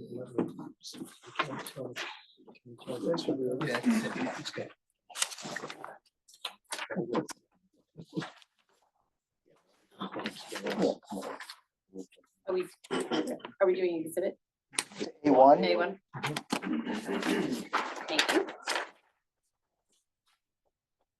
So Ms. Sutton, you indicated the president of the board, and you currently manage the beach. Is that right? And how long have you been doing that? Since 2022. Okay. And prior, Excuse me, could we ask the witness to speak up? We can't hear right here. 2022. you can sit up here. No, there's other people that they can't hear.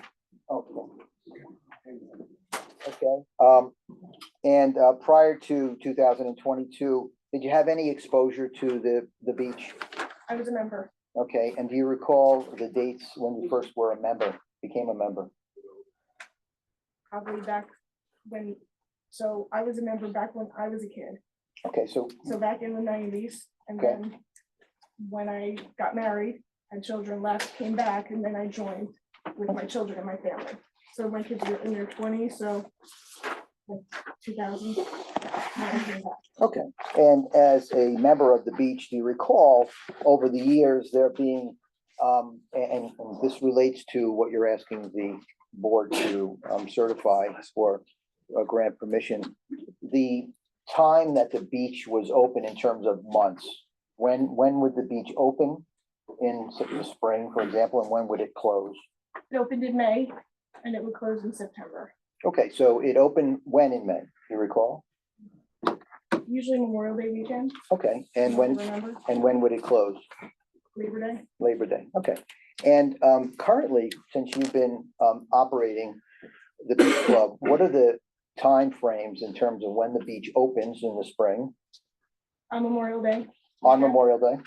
Okay, and when does it generally close Since I took over, we closed the end of October. Okay, After Labor Day, we're only open on weekends. only on weekends, okay. And the hours of operation, can you tell the board what were the hours of operation? As you recall them when you were a kid, you recall, and what the hours of operation are now? So way back, we used to open at 10 o'clock. Yeah. And it was, I think it closed at 7, Okay. 7:30. I'll be honest, I don't remember exactly. It was a long time ago. Okay, and presently, what are the hours of the beach club? I do 11 to 7. 11 a.m. to 7 p.m., Mhm. 7 days a week. Mhm. Okay, and that's After school's out. after school's out. Before school's out, it's only Friday, Saturday, Sunday. Okay, and you specifically tie it to the school calendar, so if the Correct. school ends on June 15th, starting that June 16th? 16th, we'd be open every day. Got it. And with respect to the events during the course of the summer, do you recall what events, if any, occur during the summer? For example, Memorial Day, 4th of July, and all the summer things that happen. Could you tell the board what events, to your recollection, occurred when you were a kid, and what events you're currently having now relating to those particular holidays? So back when my kids were kids, because I'll be honest, I don't remember before then, there were family beach days, there were family barbecues, there were movie nights. Back in the beginning, when they did movie nights, actually they used a sheet and tied a sheet between the 2 telephone poles because they didn't have blow ups back then. So they would do various, like I said, family event days for the members.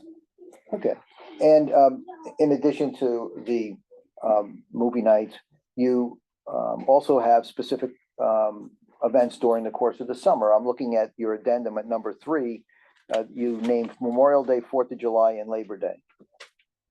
See that? Yes. Right, so on those particular holidays, would you have a special event, or you're just naming those? I wouldn't have a special event. I just wanted to be able to stay open an extra hour because it's summer and it's a holiday, so I was just asking to be open till 8 o'clock instead of 7. Okay, and you had indicated in your number 4, night events from May through October done by 10 p.m. What night events, other than movie nights, would you have? Movie nights, That's it? that's it, And how often would you have a movie night? once a month. Once a month? And could you tell the board what time the movie night would start? When it gets dark, so it depends on, early summer, it gets dark, later. So I don't know, 8:30, 8 o'clock, Okay, and how long would it go till? whenever the movie's over, everybody leaves. Okay, and you've had these movie nights Yes, since Okay. 22. since 22, and how many people would attend the movie nights? If we get 20 people, we're lucky. We don't Okay. get a lot of people that come to the movie nights. Okay. All right, and the movie nights, is that something that's open to the public, or is that just to members? So in the beginning, when I first took over in 22, I did have the movie nights open to the public. It was just to get the community back involved in Crescent Cove because it had such a bad reputation, and it got people in to see the improvements to the beach. Now, none of it's gonna be open to the public. Everything we do would be members only. Okay, and could you tell the board how many members you currently have? Well, so the membership would renew in January? Yeah, the membership renews every season. Yep, So let's every talk about last year then. because So you know- last year we had 378 memberships, and they could be family memberships, single memberships, or senior memberships. Okay. So, but it was 378 in total of the various different kinds of memberships. Okay. That's not necessarily an indication of the number of people altogether, right? No, that's It's almost family. Somewhat higher No, than that. that's Could be family. family, so it could be 1,000 people. 2.5. So, yes. Or whatever. Yeah, but you never get everybody all at once. So I will- I get that part, yeah, I'm just clarifying. Yeah, so Bless you. go ahead. So yeah, and just so everyone knows, the membership form that everyone fills out, they actually have to list every family membership, for example, they have to list everybody, including infants, so that I know who is on there. It does sound like a big number, but not everybody comes at the same time. I have logs that will show proof of that, because I have to keep them for the insurance. So we log in everybody, including babies. We put babies' names out. I have to know everybody that's there every day. And I have logs that I keep them. Okay, thank you. Does the So- association have a cap on members? No. We've never, since before me, the membership's never been this high. Back in the early days, the 50s, 60s, 70s, I have no clue, because I don't have records that go that far back. I have pictures that show that there's tons of people at the beach club, but the records for membership, they're not, I don't have records, so I can't even compare to before, because it wasn't that detailed, like I keep now. In the fifties and sixties, that place was busy. I have pictures. I We mean, have it pictures was that we're that. gonna show you And tonight. then in like the eighties and nineties, you know, like the Yeah, it last went 25 down. years, there was nothing, Right. you know, until recently, which is a good thing. Yeah, I mean, we do have pictures that show hundreds of people at the beach. And, Oh, and yeah. you could tell, you could date it because the houses on the side of the hill weren't there. Those Yeah. houses were built in the 1970s. They weren't there. So the pictures are probably from the 50s and 60s. We'll share them with you in a minute. I just wanted to go through the addendum and the various events that we're looking for approval for. In addition to the events, you list under number 6, live or DJ music between 1 PM and 6 PM. You see that? Mhm. And have you done that? Yes, so when I took over, one of the things that I'm big on is community and doing for our community and giving back to the community. I grew up here, so I'm very close with the community. I'm a big volunteer. So the one thing that I've always done is the schools. The schools will reach out to me. My first year, they asked me to do a project grad for the seniors because they couldn't do one. They didn't have money. So it had to be hosted by a member, and it was, and we did a project grad. So we had DJ music. I don't do DJ music during the season. We play our own music. The live music, the first time I did it was this past summer. I've never done it before. Something new. I tried it Memorial Day weekend. They started playing at 2 o'clock. They were done by 6, and they took 3 breaks.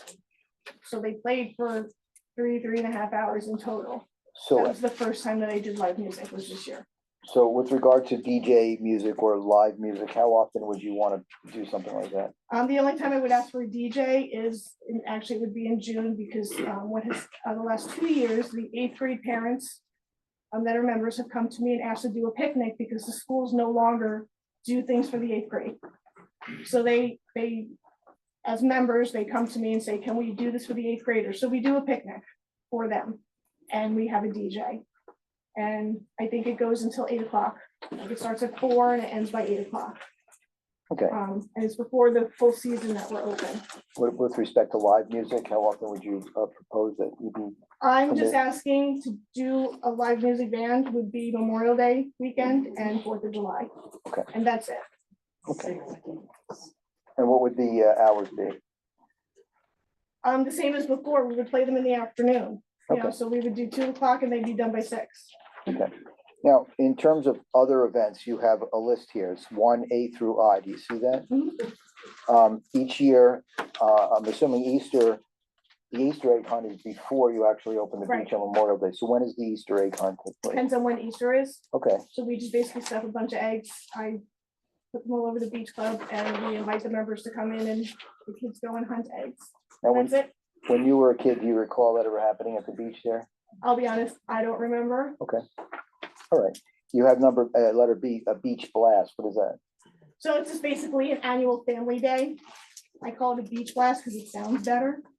But it's just basically a family day and we just celebrate the membership. And I get water slides and I get a bouncy house and I have food for them. So we did a food truck and I've been doing this since 22. And the food truck was a hot dog truck.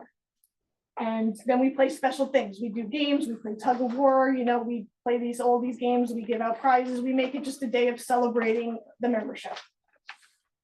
Okay, and that's within the operational hours? Oh, yeah. Okay. Yep, And it's just for members? it's for members. Like I said, we start 11, close at 7. And then you have, see, Christmas in July. What is that? That's something new that I started doing was actually last year, 23. And it's just basically doing Christmas in July at the beach club in July. We have somebody come as Santa. We set up a picture area. I put, again, I get water slides. I actually get Christmas themed bouncy houses. And we make snow cones for everybody. So, other than, say, the bouncy houses or whatever else you're getting, the population of the membership that's there would be the same whether you had the blast or you didn't have the blast? Correct. I mean, if it's a nice day, people are gonna come anyway to the beach club, Right. It's just that you happen to call it a beach blast on that especially particular for the day. members, yeah. Okay. And then you have a Halloween celebration. Yeah, so basically it's just to end the season and, we do, again, I do blow ups. We actually we do a trunk or treat on the beach for the kids. We set up a photo area and, we do cookies and stuff for the kids to just, and they come in costume and I make a pumpkin patch on the volleyball court and they get a pumpkin. Okay.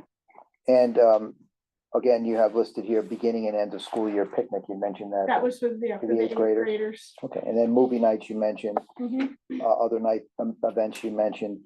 In here you have the triathlon for the PBA. What is that? So that was something new this year. So back in December 2023, I was reached out by the company and the PBA to, if Crescent Cove could be Entry point? a entry point for their triathlon. It was a fundraiser for the PBA. It was at 7:30 in the morning, so it didn't affect the beach club at all. And they basically used it to do part of their triathlon. And then they used the parking lot for the bikes, for the bicycle part. And they had, asked if we can continue doing it. So that's why I'm asking to put it on there. Okay. It started at 6:30 in the morning and they were out of there before 10. And it was cleaner than I had it when they were done. Okay. And it says camping on the beach. So my first year, 2022, we did camping on the beach for any members. I had a Boy Scout troop come in and guide us because I don't camp. I've never camped. I don't know what to do. So they did, 22 and 23, we did that. We didn't do one this year, but I'd like to. Like I said, it's a nice little thing, the Boy Scouts or Girl Scouts can come in and get their badge, whatever they need. And obviously, of course, it has to be hosted by a member, which it is, because I have a lot of members that are Boy Scouts and Girl Scouts. Now, this is just for the community, Hopatcong community. This isn't for Correct. anybody outside. We are not open to the public. We are not classified as open to the public because then our insurance will have to change and there's a whole different set of rules if we're open to the public. So we are not open to the public. Okay. Then on number 2 there, you list inflatables on the property, including water slides. Now, during the course of this past summer, was the beach closed as a result of there being issues with the water? Yes, so 22, my first year, I got struck with the algae bloom. Everybody knows what that is. Our water was actually closed for a month, the month of August to the first week in September. So we were still open. I didn't close the beach, just couldn't use the water. So what I did for the membership to give them, their money's worth, we got water slides during the algae bloom. And actually in 2022, we only had the water slides on the weekends because it was a whole month. Otherwise, and then in 23, I didn't because the algae bloom wasn't affected us that much. And then this year, we were only hit 2 weeks that we couldn't swim. And I did a water slide for 2 weeks for those that wanted to still have water activity and come to the beach club. But I only do the water slides for the inflatables for the event, for the members. Like it's not an everyday thing because obviously they cost money and, we don't have the funds to do that every day. Okay. Now, the next thing you have on there is ice cream and food trucks. Have you had an ice cream truck there? For movie nights, we were having an ice cream truck come. It was just something different to do. So the ice cream truck would actually park right outside the entrance for the movie, and the ice truck was only there for an hour, and then it'd be gone. Okay. The food truck, I only use the food truck once a year for the beach blast. It's the only time that the beach club will supply food. And the food truck that we use, it was a hot dog truck, and he did hot dogs and he did shaved ice for the members. And that was it. That's the only time. I don't use them for anything else. We'll look at the pictures later, but are there pictures that were given to you from years gone by that show ice cream trucks on the beach? Yes, so I reached out to Marty Kane and he went to the Lake Hopatcong Museum and he was able to salvage a bunch of pictures of our beach that was in the museum. And one of the pictures is from, because he certified that they were dated their 50s and 60s. There is pictures showing ice cream trucks and food trucks back then, actually on the property for the members. Yeah, well, I'll share those pictures in a couple of minutes. Then you have here, use of small speakers for music instead of the party box size. Or do you mean for individual beachgoers bringing their boom boxes as opposed to that, or? Yeah, so what happened in the beginning when I took over, one of the biggest issues was, the beach club didn't play music, everybody would play their own. And there'd be bazillion musics all over the place. So when I took over, I started out with a party box. And I was new, wanted to provide music. Over the 2 years, 22 and 23, there were complaints about the noise, whatever. One of the problems I have is the water, the music bounces off the water, it goes back to the homes that are right there. So I worked with the police. The police actually, we tested, so we actually converted down to these little speakers. I tested with the police department, they drove everywhere to see if they can hear it in different places.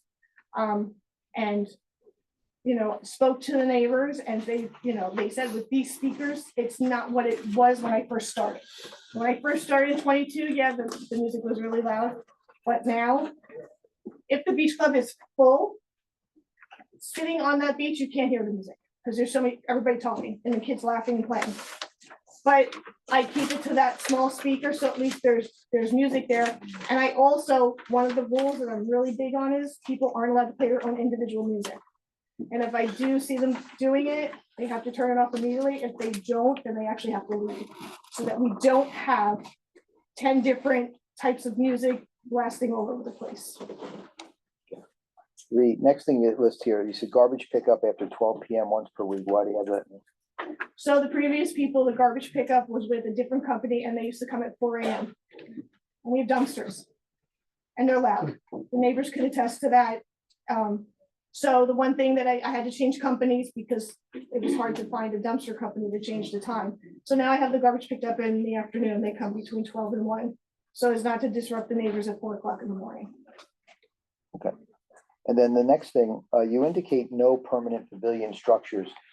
Are you asking the board at this point to permit you to build anything on the property? No. Are you asking the board to permit you to change anything on the property? Nope. So you're not asking the board for any variances relating to you building a structure or improving or increasing the size of the structure? No. Okay. Now, there's certain buildings on the beach, is that correct? Mhm. There's a bathroom on the beach, is that right? Correct. Now, as far back as you can remember, was that bathroom always there? Yep. Okay. And then we have some pictures here that will show the board that the bathroom seemed to have been there as far Since the back, 50s. as far back as we can see, that as far back as your pictures. And there were certain other buildings that were there that are not there now. Is that accurate? So there's a concrete slab in the side of it. There used to be a building on it. That was before I was even born. You'll see it in the pictures from the 50s and the 60s. I don't know, I think I was told it was used for food concession way back then. You'll see it in the old pictures. Now what's left there is that concrete slab that they put 2 grills in it. The roundhouse that's at the entrance, that's in those pictures. That was there dating back 50s. The shed, that's in those pictures. So that's there dating back to 50s, 60s. And there's a pump house too. That The 2 pump houses, the town put in, there's one in the beach and there's one in the parking lot. Those are in those pictures also. Okay, and then there's two big structures in the middle of the beach that look like tanks. What are they? Those were put in 22, I think it was my first year. They were put in for PFAS, it filters. Okay. For the PFAS. Okay. Problem in the town. And the municipality services those. That's town easement, yes. The town's Yeah. easement, yeah, okay. And with regard to boat storage from November through March, you had requested there that you be able to store up to 10 boats. Is that something that you're withdrawing from this application? Is that something that you'd like to have? If it requires a site plan, yes, we have to withdraw it. Okay. From the application. Okay. And we already talked about the live music and the DJ music under 8 and 9. There's under number 10, it appears that there is attendance. It says kids from Alpha Best Day Camp. Could you explain what that is?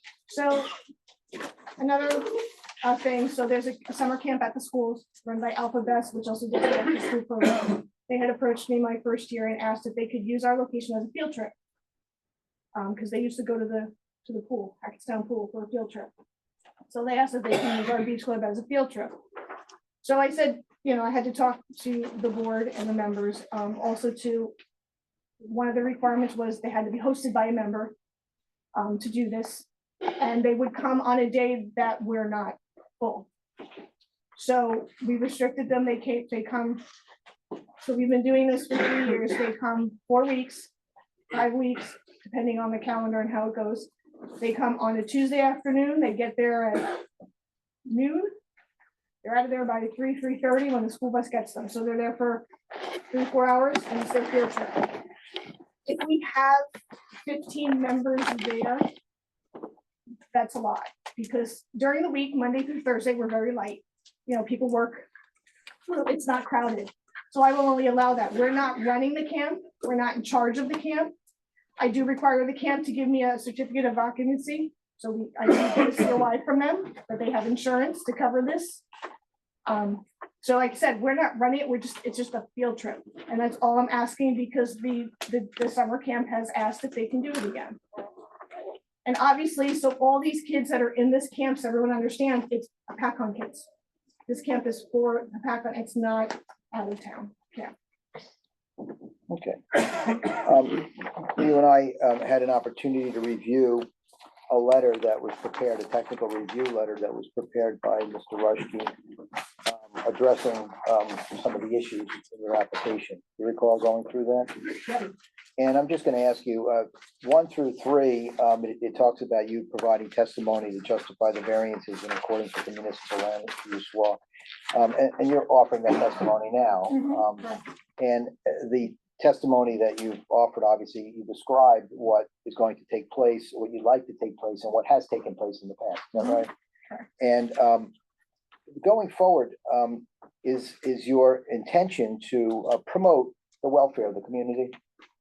Yes. Yeah, okay. And this isn't about you making money, is that right? Correct. Right, you're a volunteer. I'm a volunteer. I don't get paid. The beach club doesn't make money. We're a nonprofit. No, Right. Money in, money out. Okay. Goes back to the members, In fact, the beach club doesn't have any money right now. because it's the end of the season. Right. So, I need to have money for the tax payments and stuff coming up before we open again. So, and insurance and all yeah, the other insurance expenses. that we have to pay, yep, the electric bills. Lawyers, that's right. Yeah. Under number 4, it says the applicant must identify any and all pre-existing non-conforming bulk variances associated with all structures located on the subject property. So you're not asking for, like I indicated earlier, for the improvement or construction or anything relating to existing structures on the property, is that right? No. Okay. And the pre-existing structures that are there, you're not sure of their origin. Is that accurate? I don't have any paperwork on those buildings. 'cause Okay. it was back in the 50s. Okay, and other than Pictures. the pictures that we have, we'll take a look at that. And I think it's an appropriate time for us to actually just break out the pictures. And Mr. Haggerty, I'd just like to mark these. There's a lot of pictures, they're small pictures, but I would like to, if I could, just pass them around. Let's start with A2. Okay, we'll do that. And I'll write it right on the back of the picture.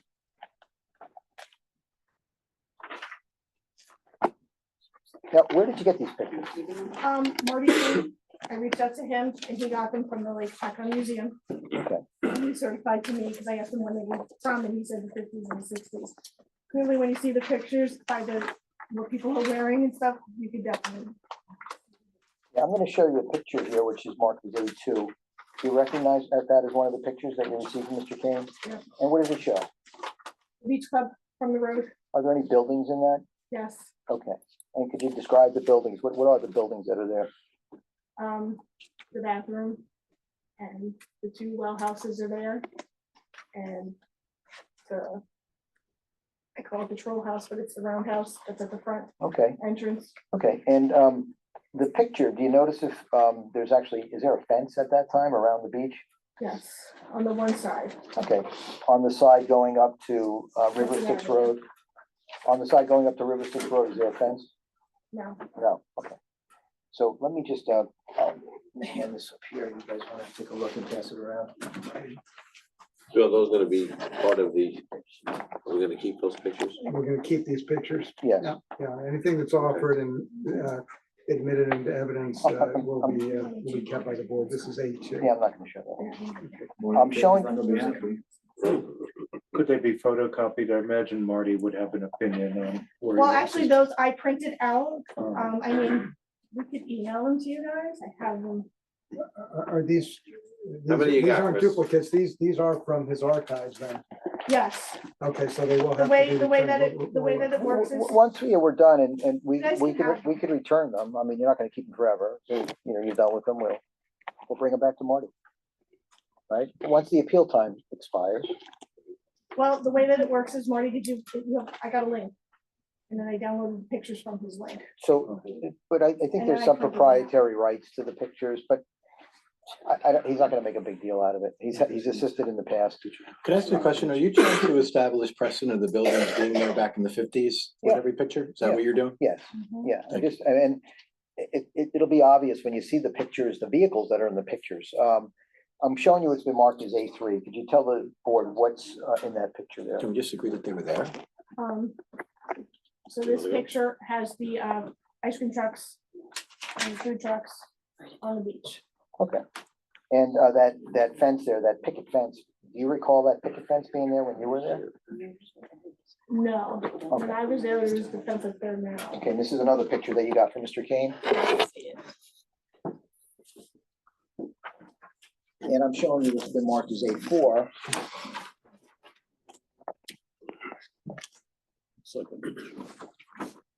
What does that picture show? This is similar to the one you just showed them. Again, showing those ice cream trucks and the food truck that's on the beach. Okay. Or whatever. And I'm gonna show you what's been marked as A5. Can you tell me what that picture shows? This is the same as the other one. So this is similar to the first one that you got, but it shows buildings, it shows, people on the beach. Way back. Okay, and with regard to the property across the street, is the house that's there now in that picture? No, it's not. So the house had not been built yet? Correct. Okay. Do you have any independent knowledge of when the house, a couple houses were built across the street from the beach?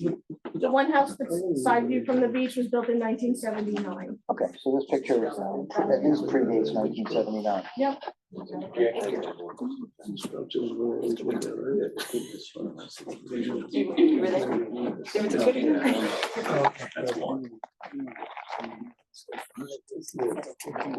Two of the pictures, they're very similar to the ones that. Yeah, they are. So I'm gonna show you another picture, which I marked as A7. Can you tell me, the board, what's depicted in that picture? In this picture is the bathroom Okay, and the well house. okay. And I'm gonna show you what's been marked as A8.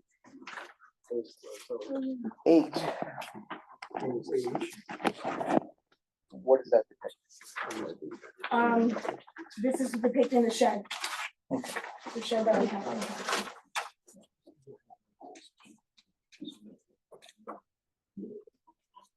Chris, are you trying to establish the buildings, the structures that were there? Yeah, I because mean, I don't think anybody's gonna question those. Nobody's gonna question Those those. buildings have been You are there well documented. my entire life. Thank you. We don't have to. it's just. Well, when you got to the 50th picture, we were going to maybe wonder where it ends. Thank you.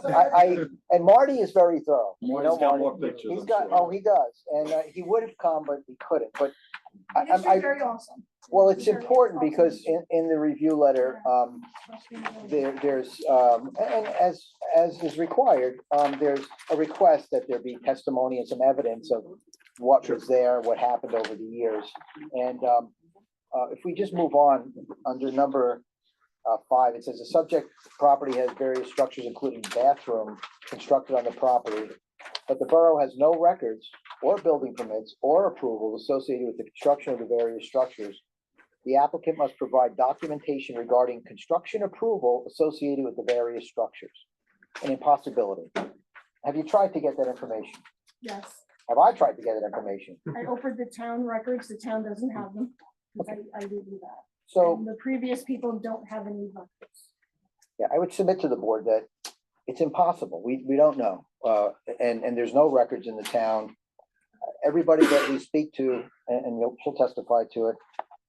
I'm not gonna testify, but I recall the bathrooms being there back in the sixties and I seventies. was just gonna ask that question. Yeah, everything as you see it now has been there since my whole life. My whole life. I mean, there's people that can go back. That's a further than really me. long time. No. Sorry, I had to lay it on them. Very good. So I don't think there's any question on that, because I mean, the Okay. structures, I mean, the place has been in operation since, I don't even know when. We don't really either. We think it was sometime in the forties, but in any event, we do have the review letter, and I'm sure the board has seen the review letter. There's 20 line items. I can go through every single one, and I can have Ms. Sutton testify to everyone if that's something that you believe to be necessary. I don't have to do that, but Safety related or important enough. Well, I think there's a couple things on the letter that, have to do with parking. I mean, All right. John, I don't know, we'll, perhaps we can address that. yeah, I mean, there's stuff that is off the property, that's in borough property, so I don't know where that falls. I mean, maybe John or the planner can address that a little better. Yeah, we can do that. I mean, with regard to the parking, and I'm gonna ask Ms. Sutton this question because she was involved in the striping of the parking lot. A couple of years ago, were you involved in the striping of the parking lot? Yes, so back in 2022, when I took over, before I opened, we wanted to stripe the parking lot because the parking lot wasn't striped and it was like chaos.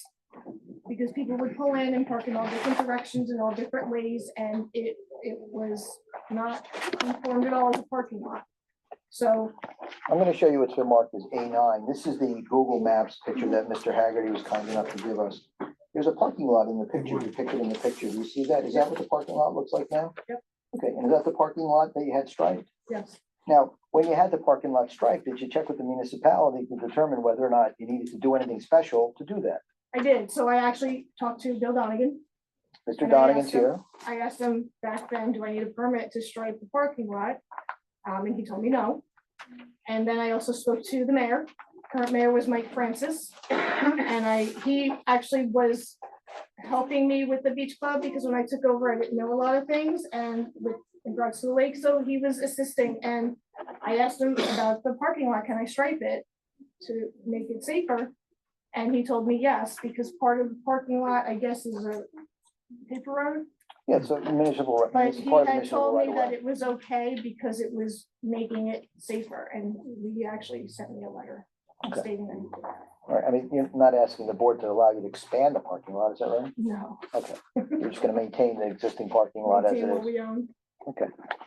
And there was a question on here, you just. see Ask a here. question about the parking. Sure. Is there overflow parking? Like what happens when that gets full? So when that gets full, then people will start parking along the fence. Or they'll park, going all the way down Hudson Avenue, Crescent Road. They have parked, like, they park in grass areas that are across from the beach.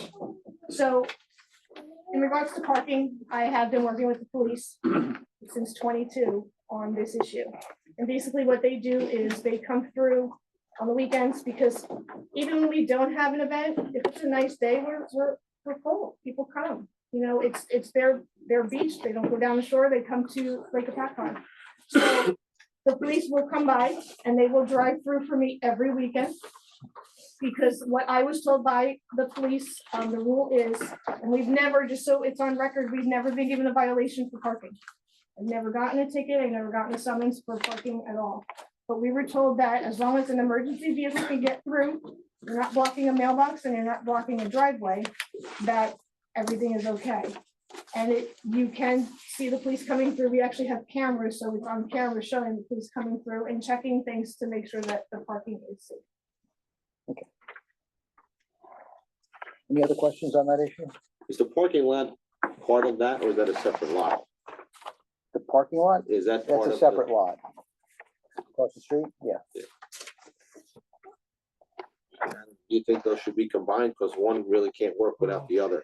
Deed restricted. I- Restricted. There would be no objection to Okay. doing that. I mean, I believe part of the parking area, which is kind of behind the pump house over on that side, probably on a paper street. Yeah, people are It would probably be a good idea to get council, mayor and council approval to use that. Covered with any indemnities, insurance responsibilities, that it would just be good form. Oh, that's fine. I mean, you know, as a condition of any approval, that would be fine. I mean, we don't really know exactly where it is. She doesn't know exactly where it is, so we'd have to figure out where it is. But certainly that would not be objectionable to the council and have that included. With regard to, there's under number 17, do you as a association offer any cooked food there? You offer any food? So we do snacks, ice cream, and drinks for the beach club. I do put in a license at the town, so we do have a food permit at the town for that stuff. But you don't cook anything, is that right? No, we don't cook there. People have cooked hot dogs at home and they'll bring them there and we'll plug in a crock pot. We have grills all over the property. Part of the thing people come to do is barbecue. So there are people cooking their own food, but it's not sold, they don't sell it. Okay. And under number 18, the implication is that you have a day camp going on there. Do you have a day camp going on? We do not. Okay. Don't have a day camp. We never will have a day camp. We're basically a field trip location for Alpha Best Day Camp in the summer for 4 to 5 weeks, once a week for 4 hours. And those are a pack on children?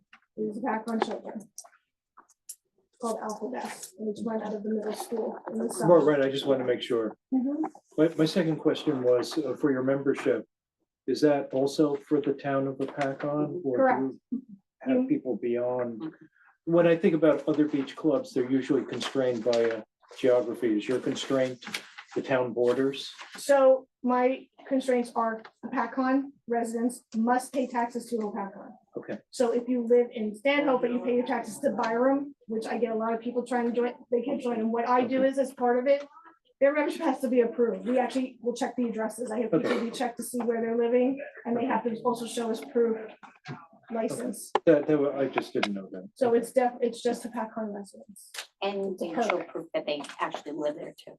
Yeah, like I go to the town records and check the address and I see who owns it and I match it to the light. If it doesn't match, I call them and I say, hey, this doesn't match. Who owns that house? There was under number 20, there was a request for testimony with regard to the notable increase in water usage. Apparently the water readings over the past 3 summers were higher than they had been in the past. Could you explain why that is? So the reason why the water is higher is because they have water slides. Water slides, they run all day from 11 to 7. We only have one location for water slides because we only have water on one half of the beach club, which is by the bathroom. So that's where they're located in that one spot. And I do have them.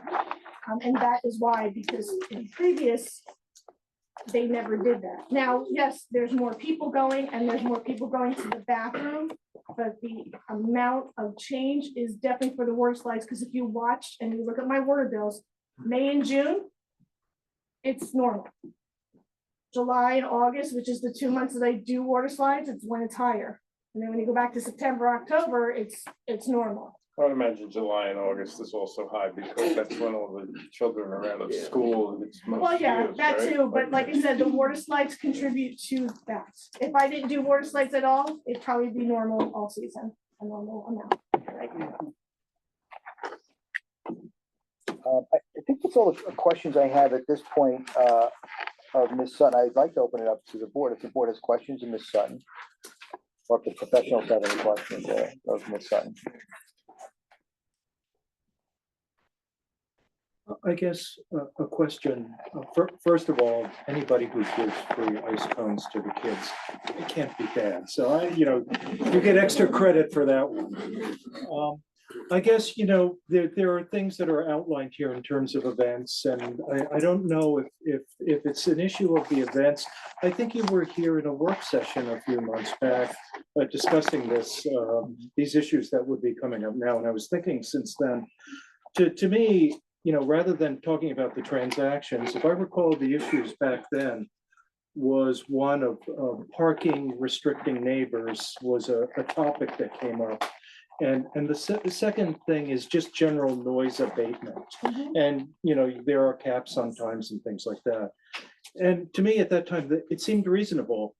But, you know, listening to some other people, not in town or near your beach club, and I've been here since I was 6 years old, so there's a definite improvement in the Crescent Cove area, so it's tangible and all of that.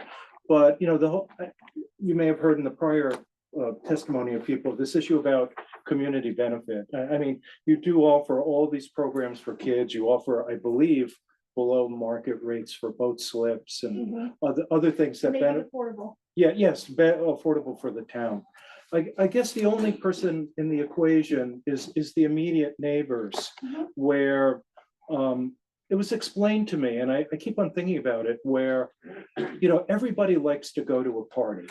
But they like to leave on their own terms, meaning the party may go to 8, but I'm tired at 6 and I'd like to go home. And when I go home to a quiet house. But people in the immediate area really never leave the party, whether they want to be at the party or not. How do you kind of balance? I think one person during the work session said, do you offer, you know, do you offer things to the neighbors that may entice them to be more inclusive with what's going on? You know, if we're wrestling with those kind of issues, what are things that we should be thinking about for that? Because it's a second part of the equation we haven't heard yet from, but I imagine somebody's gonna. I think if I might, I mean, I think the first thing, moving into a lake community and having lived in a lake community my entire life, when you live near a beach, there's a reasonable expectation that there's going to be activity at the beach, at least during the summer months. So when you move across the street from a beach, you can't sit there and expect that there's going to be no noise, that there's going to be no activity. It's got to be reasonable. You're right. And the hours that are being proposed, I think are entirely reasonable, from 11 to 7. And people are at the beach. She's dealt with the noise issue with the music. She's trying to, and she'll testify to this, I'll have her in a minute, accommodate the neighbors. She has talked to the neighbors and met with the neighbors. Some of the neighbors actually belong to the beach, and they're here today to testify that this is the greatest thing that's ever happened to the Crescent Cove Beach. But if you want to add. No, I do. Go ahead. So I want to just, you know, bring up 2 points. So the neighbors, I've been working with the neighbors since I started. Some of them are happy, some of them aren't happy, some of them are angry, you know, some of them aren't angry. So I try to accommodate everybody as best as I can, but not taking away from what that place is. It's a beach club. When 7 o'clock comes, music's turned off. It's off. We downgraded the music, and like I said, when there's a bunch of people there, you can't even hear it. You can barely hear it when we're sitting on the beach, never mind, you know, neighbors. And I understand the bouncing of whatever. But so we have come down to, like I said, the speaker, and the police chief can testify to that if you need to, because she actually came to the beach this past April, played the speakers, got her approval, they recorded to see how it was loud, and it was agreed upon that this was within the realms of the ordinance. The parking. To my knowledge, nobody's driveway has ever been blocked, nobody's ever been restricted. What happened, what I did for the neighbors directly across from us, their parking is, when we striped it. I could have striped it, and the police told me I could have striped it right to their driveway. But I didn't. If you go there and you look, there are actually 2 spots right next to this particular neighbor's driveway that say no parking. So they don't have any problem swinging in and out of their driveway, because it's right across from the entrance. So I have been for 3 years accommodating the neighbors as best as I can. You know, not everyone's gonna be happy, but I have worked it out with the neighbors. And, you know, when they have a complaint, I have a lot of their cell phones, direct neighbors in my phone. We communicate all the time. You know, and they are invited, they can become members, some of them are, a bunch of them are members of the beach club, some of them aren't. But not everybody likes the lake, not everybody wants to, you know, go to it. So I do work with everybody, and I do take in their complaints into heart, and I try to make a compromise to make it work. The movie nights, movies are 45 minutes, you know, to an hour. We're out of, you know, the movie's off before 10 o'clock, and then we're just there cleaning up. You know, so again, it was just a nice little benefit to do for, you know, the members, sitting on a beach in the sand, kind of cool in the summer, watching a movie on a pop-up screen. Thanks. Yeah, I don't think anybody here is objecting to this. I mean, I think it's great what you did. I mean, it's great. You go by there on a weekend, a place is full, everybody's having fun.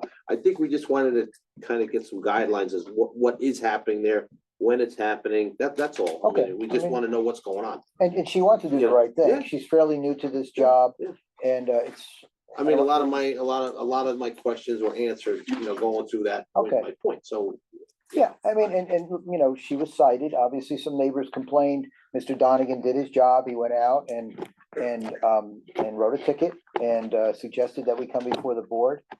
Ms. Sutton came to me, I suggested, yeah, let's do it, let's go before the board, let's certify these pre-existing non-conforming uses, let's just get a list of what you're allowed to do, so Mr. Donegan has a guidepost, because there really isn't anything. I well, mean, that's what, you know, I mean, that's one of the reasons why, like, you would want a site plan, but you know, tell me how many boat slips you got today, because once this all goes in the record, it's there forever. You know what I'm saying? Now we know from today forward, we know what's going on there. Right That's now, we right. don't know what's, Right, nobody has an idea. so there's boat slip, there's, how many boat slips are there?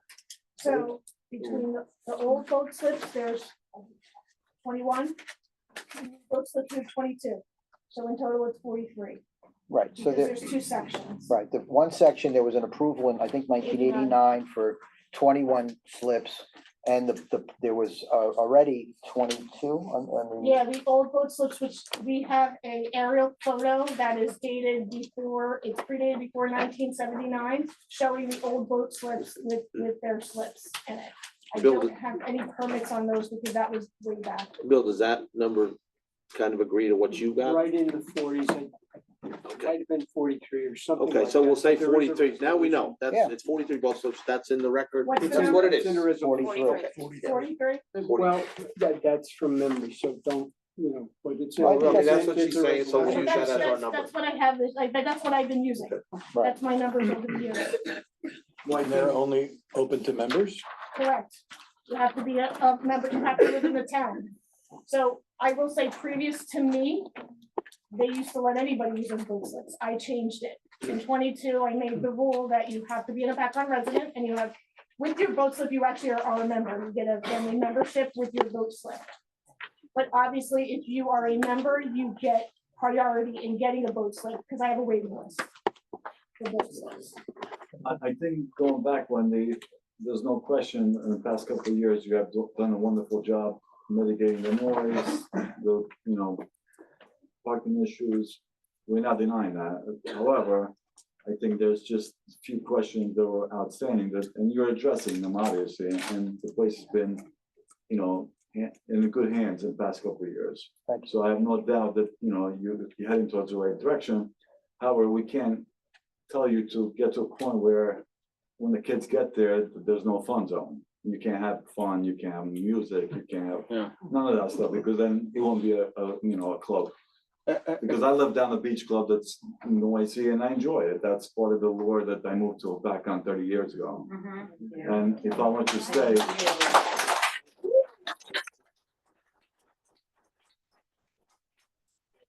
Go back on locally, then I don't go back on, then I wouldn't have moved here. So I think you're doing a wonderful job. Can we hear the other side? Okay, hold on. We'll get that.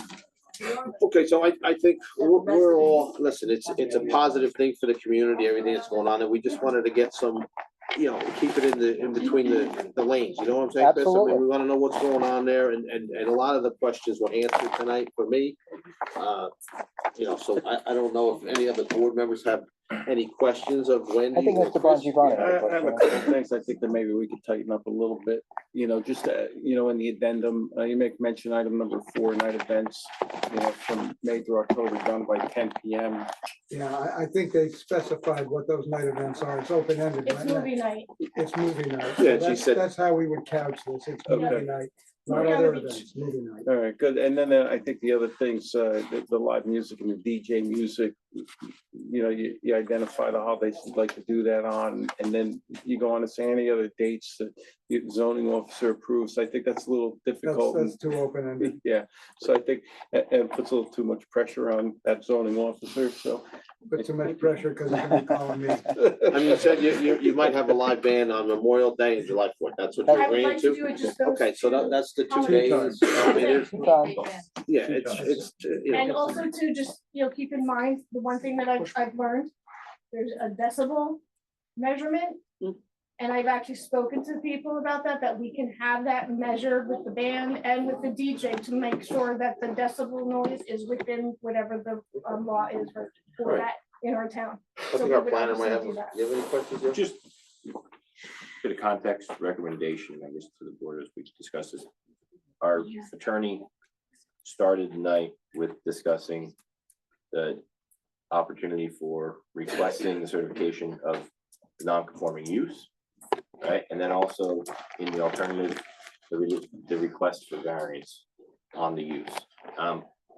If we look back historically at the property and testimony we've heard, photos we have a lot of institutional knowledge confirming it.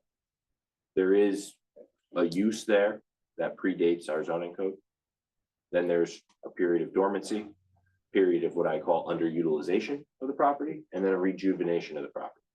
And that cycle has happened coincidental to the cycle of zoning laws, enforcement, more structured definitions in our codes. So I think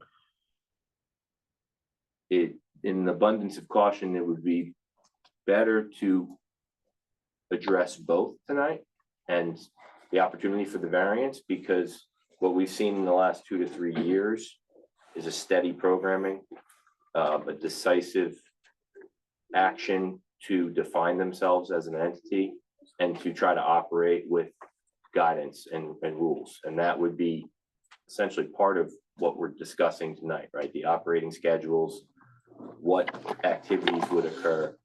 And there's a bit of a rise in use from the prior to zoning code non-conforming lawfully existing and what is now being presented. It's all part of a beach club, it's all customary and incidental.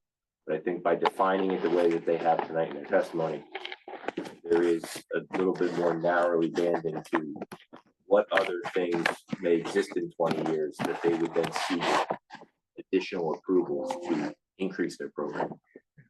I think this is a use variance application, it's tough to define what existed before the adoption of the ordinance and to what extent. I think what the board's goal is, it's a beach club, so we expect activities, otherwise it's not a beach club. To narrow them down based upon the testimony presented in terms of hours, members, qualification of members, all the activities that are there. We know that the camp didn't go there, 50 years ago kind of thing. So I think it really, we analyze this in terms of use variance, recognizing the public benefit of having a beach club. It is a significant amenity for the borough of Apacon and the immediate neighbors who take advantage of it. So it is certainly a public good and a public benefit.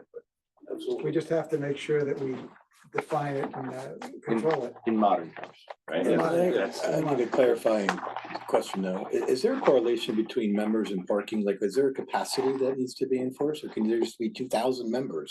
Well, there's parking regulations where people can park. There's been testimony, we can't block a mailbox, we can't block a driveway, but if Apacon allows parking on the side of a road in that area, you can park on the side of the road. It's, just as like long as you, it doesn't just like create you a could problem. for a Right. business right here, you can park on the side of the road. How many parking spaces do you have? 62. That includes the ones that are in that paper road. But in total, it's 62 cars. This paper road, can we point to the limits of it on, what is it, A1? Yeah.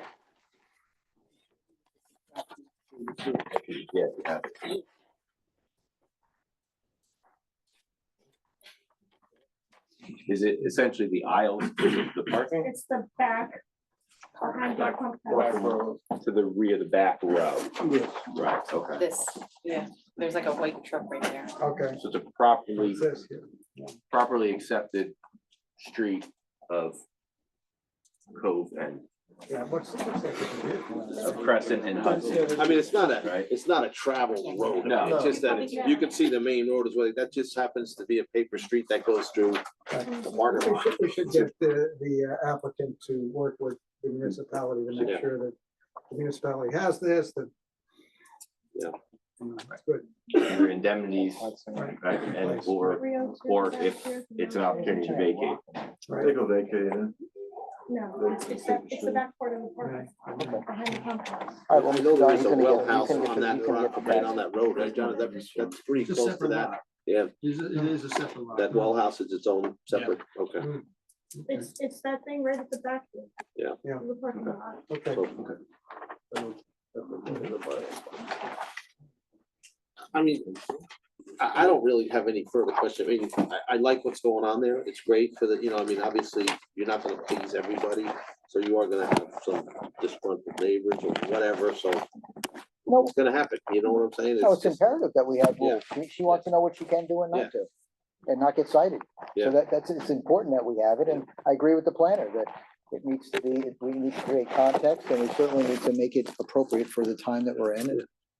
And we have no, obviously, you know, no objection to any of that. We just want to have some guidance, that's all. Yeah. So I don't know if we should open it to the public Well, right now, we- or we- just, I think we can. We heard, based upon the reaction of the crowd there, I think there's some in favor, but we don't need to have repetitive no. comments in favor. If there's So I think concerns that- of neighbors, I think you might. Yeah, when we open it to the public, I mean, listen, we're 95% in favor of what's going on here, so maybe we'll hear from the detractors first. Okay. Anybody that's in opposition to this, they could come forward. I mean, we don't have to all testify. We all like the beach club and it's all a good thing for the community. So, okay, so at this time, I would open the meeting to the public. Does anybody from the public wish to comment on this? Good afternoon, evening, rather. Just swear you in. Okay, please raise your right hand.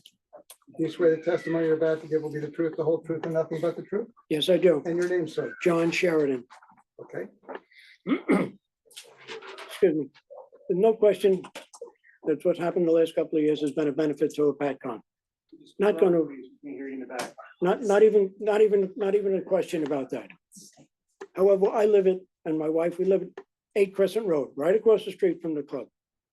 And what we were afraid of is, if you looked at the addendum and all the things that she wanted to do, it sounds to me like she wanted to turn the beach club into an amusement park. She wanted to make it be the second coming of Bertrand's Island, okay? At the testimony tonight, it was cut down quite a bit, but we still have the issue with noise. Now, Ms. Sutton testified that she had the live band at the opening day of the season this year on Memorial Day. She didn't tell you that it was so damn loud that we had to call the police. The police came, and when they came, we stood outside my house, and the officer couldn't hear me and I couldn't hear him. We had to go in the house, close all the doors so we could hear each other. That's, you know, these are the things that we're concerned about. We're concerned about extending the beach out, the time period through October. This is a beach club. You don't go swimming in October. Anything else? We can go now. So, and. Well, I think as October goes on, it just gets less and less. I mean, and there probably wasn't many people there. Well, she's gonna have, she might want to have other events there. You'd have to come back. She'd have to come back. So if we have, if the order on this says she can have ABC events and that's it, we could probably live with that. Okay. But we still have the issue of the noise. Now, there is a zoning provision, I would think, that says if you have a PA system in on your property, that the noise or the sound can't extend past the fences, the edge of the property. I don't think that's been removed. No, it's the extent of the noise at the property boundary, you know, it's measured, as she said, in decibels. And you need a decibel meter to measure that. But certainly you can't prevent your neighbor's lawnmower from running, you're gonna hear that on your property, so. Well, that's not a PA system.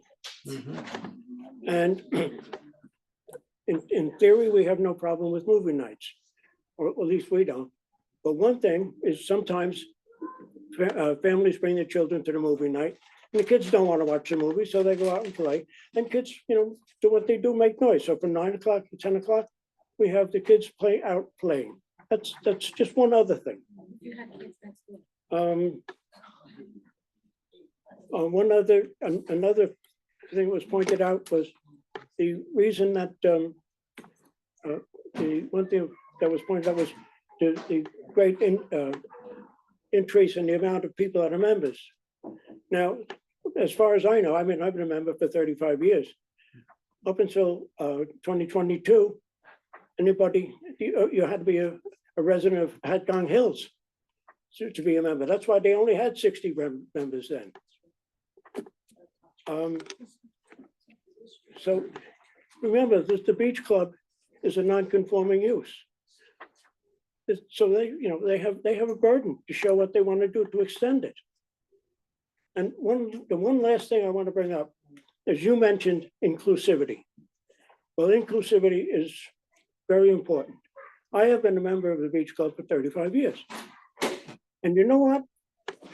About a month ago, I got a text from Miss Sutton that she wanted to talk to me about my boat slip. So I responded and I said, well, what's the problem? She says, no, I have to talk to you. So what does she have to tell me? She told me that, that because we had complained the opening day about the noise from the band, that I was the cause of all her problems with the zoning board, with the court, with the police, with everything else. And since I was the cause of everything, then therefore, next year, she's not going to let me have a boat slip unless I came to this panel and enthusiastically endorsed everything she wanted to do. Well, excuse me, I'm not going to be bullied. I'm not going to be blackmailed. Thank you. Thank you. Excuse me. Sorry. I'm Jean Sheridan, I'm Jack's wife.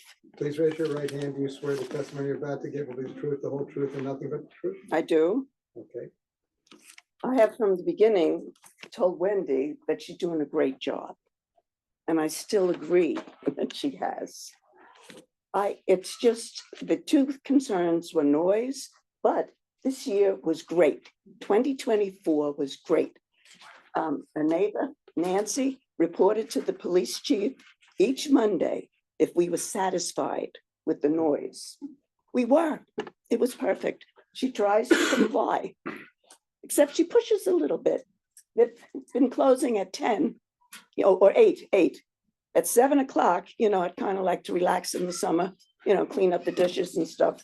But it went to 8 for some reason, arbitrarily. Okay, we just want to know exactly when it would be, okay? And noise-wise, I think it's fine. Everything you're doing is fine. PBA is fine, or March of Dimes, call it whatever you want, because then you'll get the people, okay? But it is a big crowd, but it is good. And when I watched the whole relay, I was, I enjoyed it. I was pleased. It was like a movie. It was just great. It is very controlled. I agree with my husband, except that she's controlled the noise and she tries to satisfy us. But from the beginning, as a manager, she didn't care about the residents there, the homeowners. But I think she understands us and she's trying to work with us. I think it's working. As long as it isn't extended too much. Very good. Well, it's working. Thank you. That's how I feel. Okay. Any other? You swear the testimony you're about to give will be the truth, the whole truth, and nothing but the truth? Yes, my name is Sandra Seaton. I live exactly across the street from the swim club. I'm sorry, what's your last name? Sandra, last name is Seaton, Sedeyn. Thank you. Some of the information that Ms. Sutton gave was not accurate. My mailbox has been blocked by the swim club members.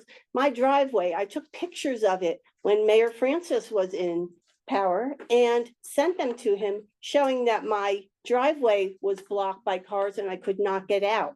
I had to wait 25 minutes one day to get out of my driveway. And the no parking, Miss Sutton and some of her members park there anyway, and it is difficult for me when there's other cars right on the other side of my driveway to get out without getting my back end taken off during the summer, because people go up and down the street very fast. And the noise has gotten a lot better. Initially, I was told if I don't like it, I can move, because somebody was going to do everything they wanted to do. And we didn't have any rights. If I want to sell my house and get out of here, I'd be better off. The movie nights, I don't really have a problem with it. I really wish people could keep their children a little quieter, because we like. I know, I have kids, I have grandkids, but I have my windows open. I'd like to sit and watch a movie, not hear kids running around screaming, not watching a movie at 10 o'clock at night. And sometimes when the swim club would close at 8 o'clock, there were still people out in the parking lot for an hour or more talking and making noise. Well, there's nothing she can do about that. I mean. No, I understand that, but if we keep extending the hours, how late people are going to be there, it does affect the neighbors. Well, she basically said that the hours would be 11 to 7, and I mean, No. occasionally until 8 o'clock, then movie nights, one night a month. Once a correct? month. So you have 3 movie And that's- nights the whole summer. If the weather cooperates, it's not always Yeah. every month because of the weather. So I mean, I think she's tried to. Listen, you're not gonna please everybody. I mean. No, I she'll understand try. that. mean, And when I bought the house 13 years ago, the swim club wasn't what it is. No. We never had to worry about parking. I never had to worry about noise because they didn't really play music over there then. Well, I mean, the potential was always there, like. if you- No, I understand. I understand. But I think I should have some rights too. Well, I think, I mean, she'll. A live band, it was very loud that day when we well, I were think at our she's- neighbors. I think she's addressed that, and, to I'm keep hoping the volume is kept down. I'm hoping the DJ, because sometimes they have air horns and they're going off. Well, I live in And- Elba Point. I hear the band from No, Jefferson House. That was on my notes, sir. I mean, It's on my notes. but I I understand, when Yeah. they have the picnics during the week, I've got to get up early in the morning to I go to understand. work. I don't want to hear stuff 9:30 at night still, because the first one they had, it was later at night. I know, I've kind of. No, I understand. I understand they're trying to make things better. It looks nice over there. It looks really nice over there. Yeah. But also the parties that they allowed the members to have, where they have their own party there at the swim club, brings in maybe another 30 to 50 people for whatever parties. They were having 2 and 3 parties on the weekend, on Saturday and on Sundays. So that increases the amount of people there, increases the amount of noise. The parties are only for members only? Is that? Well, they have guest lists that they have to provide, and it's not only members only, because there are other people who weren't members at some of these parties. So members are allowed to bring guests. It's a part of their membership. I have an operations manual, and that's been the same operations manual from before, but I just followed suit. So you are allowed to bring guests. Correct. And they're like, if I was a member and I had a party for one of my kids, I could have my whole family come, even though they weren't members. It's a benefit of the beach club. Okay. You're a member. Would you like to sign up? No, I was a member at the beginning when I first moved in, and the water quality Okay. was not good. Thank you. Anybody else wish to comment on this? Step right up.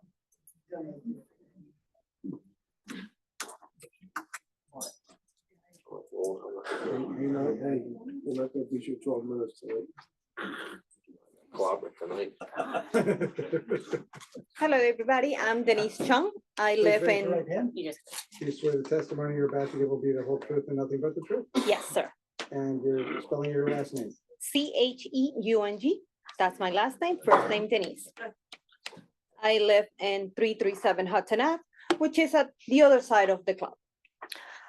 I have to say that I never had issues going back to my house.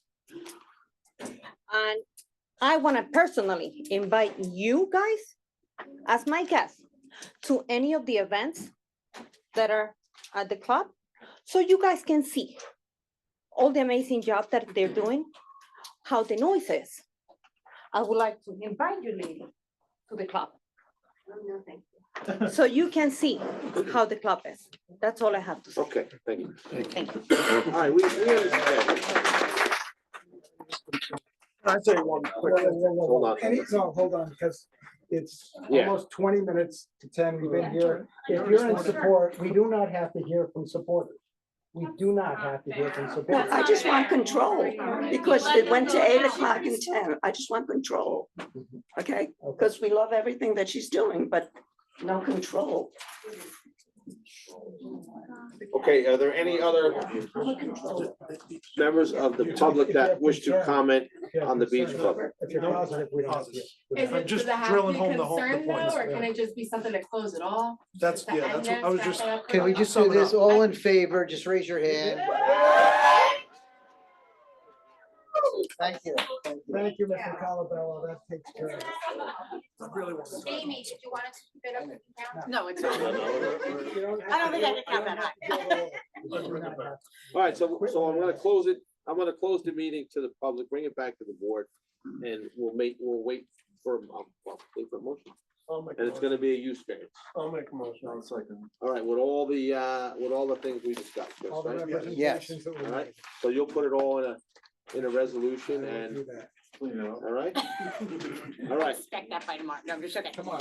Mr. Bongiovanni, Roll call. Yes. Mr. Delarina, Yes. Mr. Kusevich, Yes. Mr. Rossi, Yes. Mr. Taylor, Yes. Mr. Mazaluski, Chairman Ray. No. Oh, my God. Thank you so much. Appreciate your time, really. Thank you.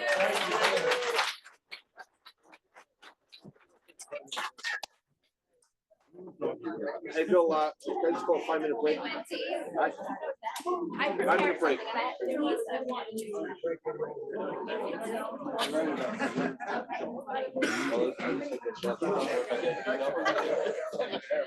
Well, you have space. I know, what is Bar down. refrigerator. Wendy, keep up the good pass them along this way. I should put a little refrigerator down here. My eyeball.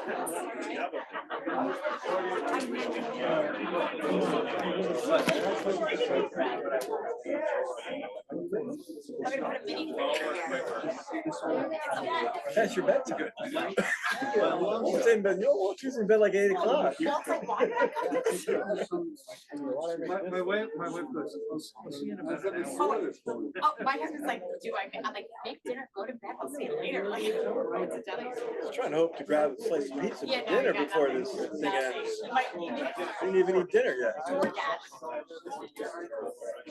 Hey, how are you? Should have DoorDash. Just eat while I'm sitting here? Is that bad? Maybe.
Sorry. Sorry.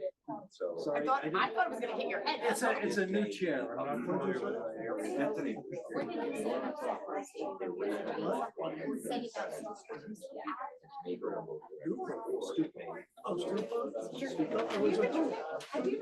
No, I can't.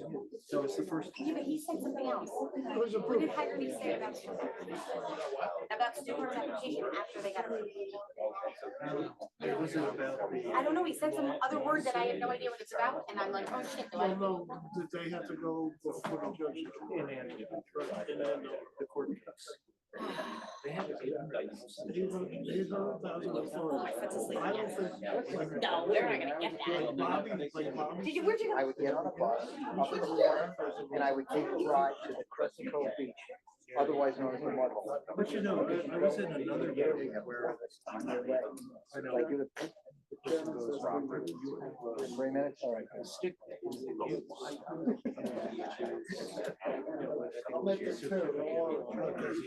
It was no man's land. You're satisfied. Yes, Mr. Carriega, Mr. Bronstein. Right behind you, all done.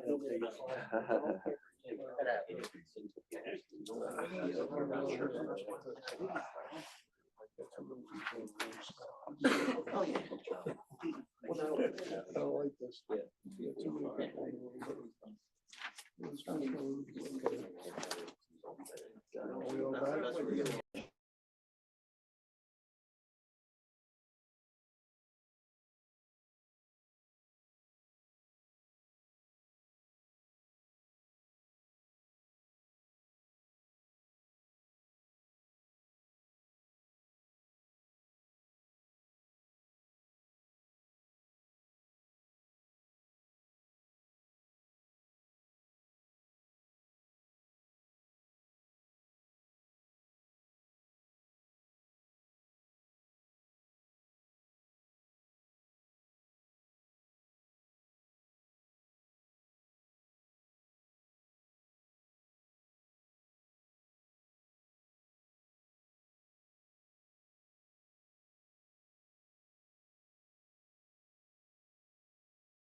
Property and has been related to the property for as long as my client's family has owned this property, which is about 100 years.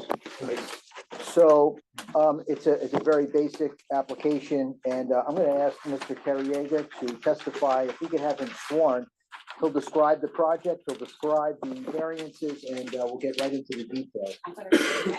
Carriega, would you please raise your right hand? You swear the testimony you're about to give us is the whole truth and nothing but the truth? I do. And you're currently licensed as an engineer in the state of New Jersey. Yes, sir. And you testified before the court on any occasion. Yes. Thank you. Mr. Carriega, did you have an opportunity to go to the site here in question to and prepare a site plan relating to the project that Mr. Bronstein was involved in? Yes, I did. Could you describe to the board exactly what the project consists of? Well, this display board is the exact same sheet number 2 of 3 submitted plans that are on the market. So the bridge, this property is at the end of Oakdale Avenue. People are probably familiar with Oakdale Avenue and it's always a problem parking on that street. So right now, there is an existing gravel parking area for the house that's out on the island. And we are just proposing to extend that parking area out and build a retaining wall because this property does not have a house. Construction and a lot without dwelling on it. Principal structure. It is an undersized lot, zoning requirements for 15,000 is required, it's only 7,134 square feet. Lot width. It's the non-conformity for lot width. Lot depth.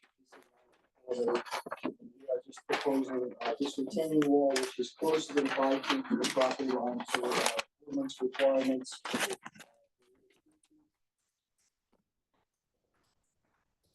Constructing the retaining wall within 50 feet of the right. Really, this is parking layout, so we don't have problem parking cars in the street. So I think it's pretty very straightforward application. Parking is always an issue with these lifetime lots, and adding more parking is certainly good for the whole neighborhood here. All right, perfect. Any questions of the engineer? Yeah, the generator and the propane tank shown on the plan service the house on lot 29, is that right? Correct. I went to the property, my impression is it's an end of the road property, so there's no real traffic that would be impacted by this. I also noticed that there was a decline. Now would the wall help with erosion prevention in this case, which? Oh, absolutely. It's gonna be much better when it's done. And where it drops off, we're really just leveling it out. So we're adding approximately 15, 20 feet. So it will help. We're gonna slow it down. Erosion. It's gonna slow it down, and it's all gravel, so it's all gonna go right underneath the parking area. Okay. I don't have any questions. Anybody have a question? No. Okay, you have any? No. All right, seeing that, I'll open this application to the public. Does anybody from the public wish to comment on this application?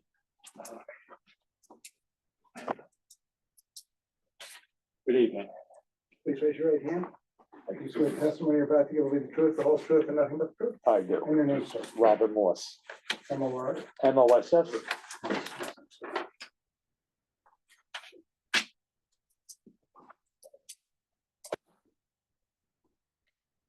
Okay, I'm the only one who's gonna be affected by this. Okay. I happen to live right next door. Okay. I'm at 3 Oakdale Avenue. Bought the house about 5 years ago. Spent about a year looking for a house, because I wanted a house with privacy. And we knew what we wanted. We checked with the town, we found out how to be 50 feet off the water. I knew it was a small lot. I didn't have to worry about anything being built on it. Our family decided to buy it. What's being proposed now, the back of my house that faces the lake, the deck and everything else.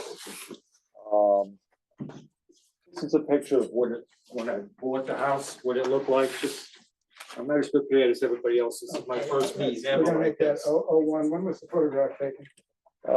When we start? Yeah. Within the last year. So you can see all the trees. It was nice on one side. I never had to worry about a neighbor on that side or anything else.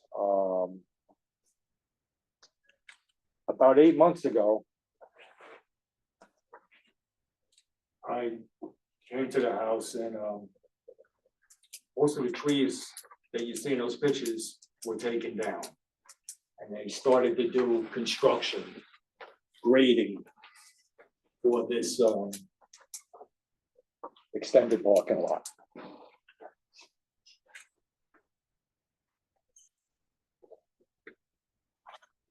The issue I have is now, if I'm sitting on my deck trying to look at the lake and just enjoying anything, if I look to my right, this is where the proposal, the marker is right past that tree. So do you want to We're gonna mark these that A1, as- 2, and we're gonna 3? Mark that as O2. That's the That would be second photograph. O3, that's the Yeah, third we one. have one over here, so O I'm one, sorry, I O don't two, have O three. everything. This is First okay. time. Okay. That's the same tree. Saw you click today when I. Oh, okay. So that's where the retaining wall would be. And so now I'm losing all my private property and behind my house, anything on my deck. Where before the parking lot was behind the front of the house. Now, when I look to the right, all I'm gonna see is parked cars. Not only that, with the distance there, you look at this one here, where the marker is. Not only am I gonna be looking at cars for I guess you can park a dozen cars there now. I'm gonna be able to reach out and touch it. So all my view that I had before, now I'm just looking at cars. My family's there, I have my grandchildren there. This isn't a regular house either. It's a bed and breakfast or whatever, a rental. So the strangers coming in and out all the time. My whole quality of life is gonna be impacted by this. Like I said, when I originally bought the house, I checked what they could build and what they couldn't build. It was 50 feet. That's why I'm requesting that this variance doesn't go through. The quality of life that I'm gonna lose in my house, it's not even like somebody who comes and wants to get a variance and their quality is gonna go up. They put an extension, they're adding something. This is for a parking lot. The value of my house and my quality of life is gonna be drastically changed by this. There's already parking for probably 8 cars, the way it's been. And it's been in the family for 100 years. Why do you gotta add, it's a 4-bedroom house, why do you need this much additional parking? And brought into the backyard where it's gonna ruin my whole quality. And if I go to sell a house now, just like I would have never bought a house that 3 feet off my deck, I'm looking at cars. The renters, and it's not a private house, the renters come and they go, the cars are running, you got the fumes from the cars. I gotta worry about my grandchildren, I gotta worry about people. There's no privacy anymore, it's just gonna be strangers all the time. Just for additional parking. Like I can see, I can understand if you benefited something yourself. But all it's giving it is additional parking. And it's gonna ruin my whole experience of living on a lake. I don't really know what else to say about it. I mean, it's, like I say, you can reach out. I'll be able to reach out from my deck. Where before, all there was trees, and then his house, you gotta go over a bridge, it's beautiful. It's hundreds of feet away. Now, if I'm standing on my deck, I'm gonna be able to reach out and touch parked cars. Who would wanna buy a house on a lake that you gotta look at parked cars with strangers? How much property do you have from your house to your property line, going that way? My side? Yeah. About 1 foot. So you have 1 foot, how many feet are you proposing? 3 feet?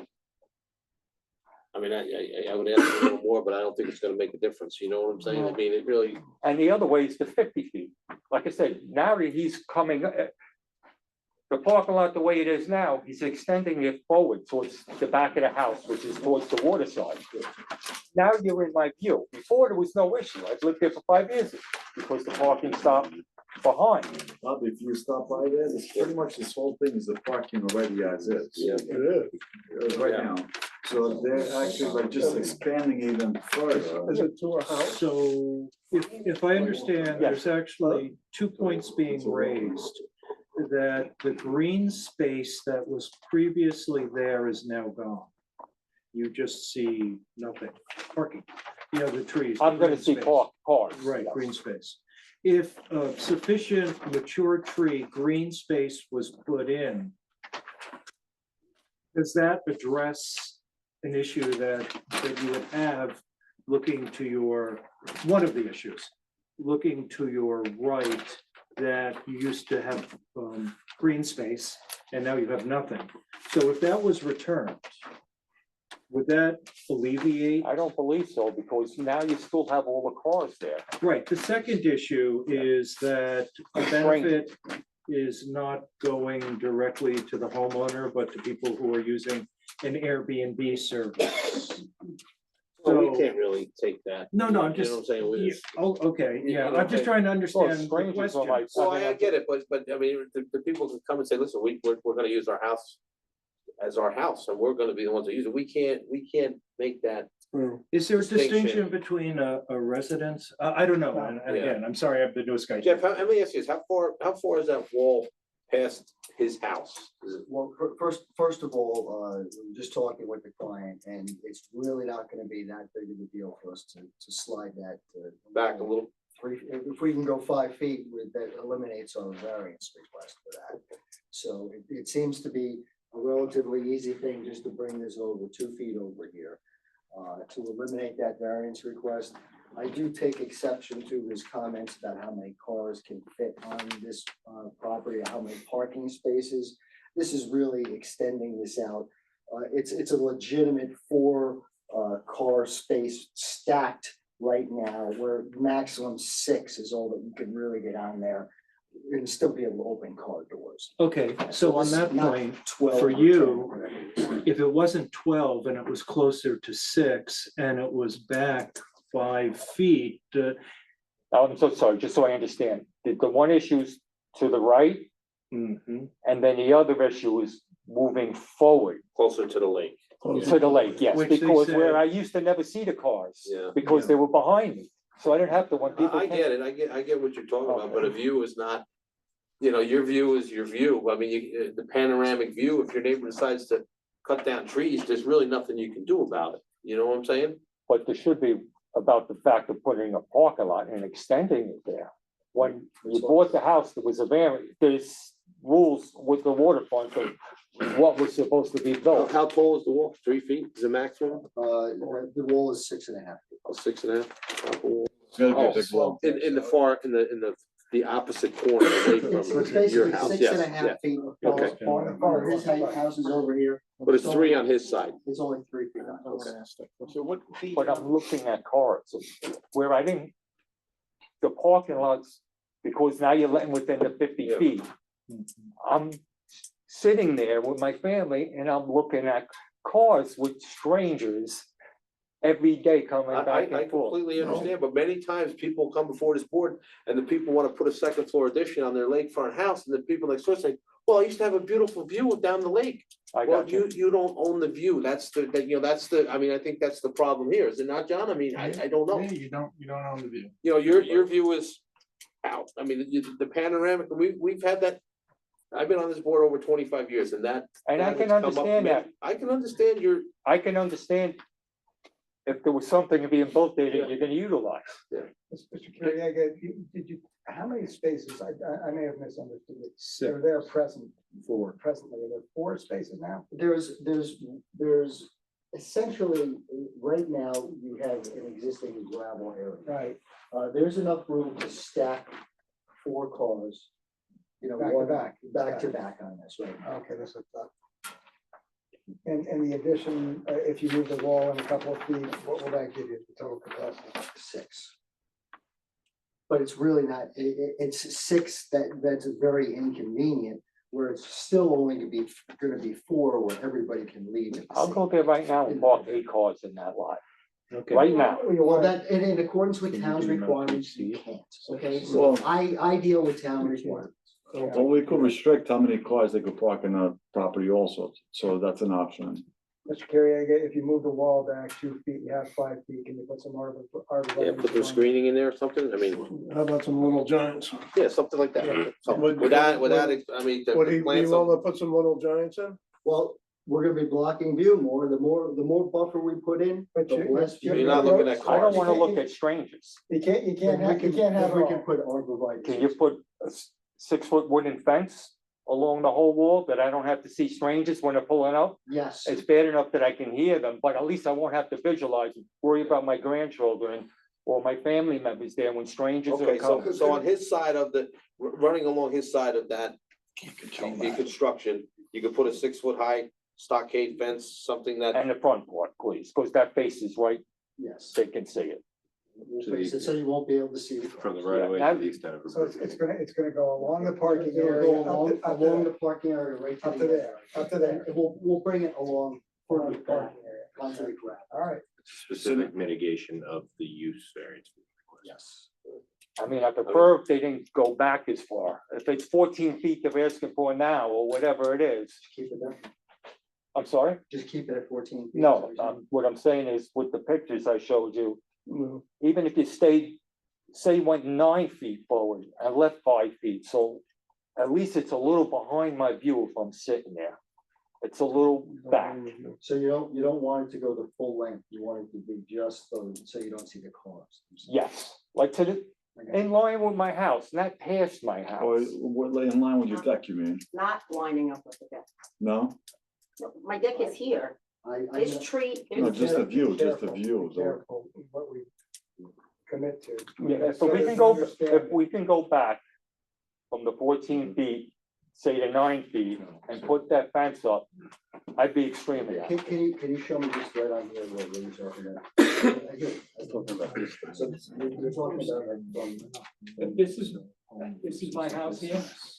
We can't make this. If this came back 9 feet here, instead of 14 feet, but now you're into my whole back, 9 feet. And you stay to 5 feet off and one across. it won't be. It doesn't need to be. Well, it shouldn't be. Yeah, no, of course you're, but this would be where the wall would be. 9 feet, The wall can't be here because that's in the middle of the parking. This is the wall. That's what I'm saying. He wants. I'm not putting a fence I want in the the middle of the parking, I That's why want we're the talking. parking area to be 5 feet shorter. Well, But you're passing the back of my house. It's up to the board. Yes, I Alright, understand. so also there's a garage there, it's gutted out. Is that part of this lot? No, Is that your, the garage is your garage? The existing building and the That's what I mean, garage. there's parking, or there's, you can fit plenty of cars over there. Well, It's not just four absolutely. cars. And my concern is being at the end of the Oakdale Avenue, Yeah. just to get there, having all this traffic, that's a little concerning. Because anybody drove Oakdale, I mean, you drive every day, that's not a street that you wanna be having a high traffic area. Well, I don't think, We're not there's no changing traffic any there. I mean, you know, they. Well, no, but I'm saying, like, creating all this park in there, I mean, obviously, you know, they're creating for something. I disagree with that statement because we're alleviating a potential parking area by giving them place to park instead of parking in the street. They don't park up there, it's not alleviating anything. You can't park in the street there. You're not Very alleviating. frequently. But there's you're not 6 to expanding the 7 house, cars in you're the not driveway. changing anything like that. All right, so what can you do to mitigate some of his, move the wall in? We can move the wall 5 feet to the property Put the line. fence on We the can top? Put a fence on the top. Okay, And can you come back 4 feet? No, It's 14 feet you're asking. no, At least so, no, you're asking us to extend the parking lot 5 feet or so? No, we're no, I'm asking for 10 feet. You're asking for 14, We're not willing I'm to cut asking it for back. 10 feet. okay, so this is what they want.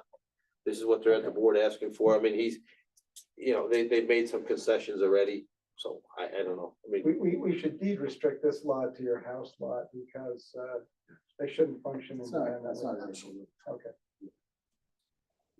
So, but there are requirements that are in place, so, and that were put in place for a reason, so why can't we just follow those requirements?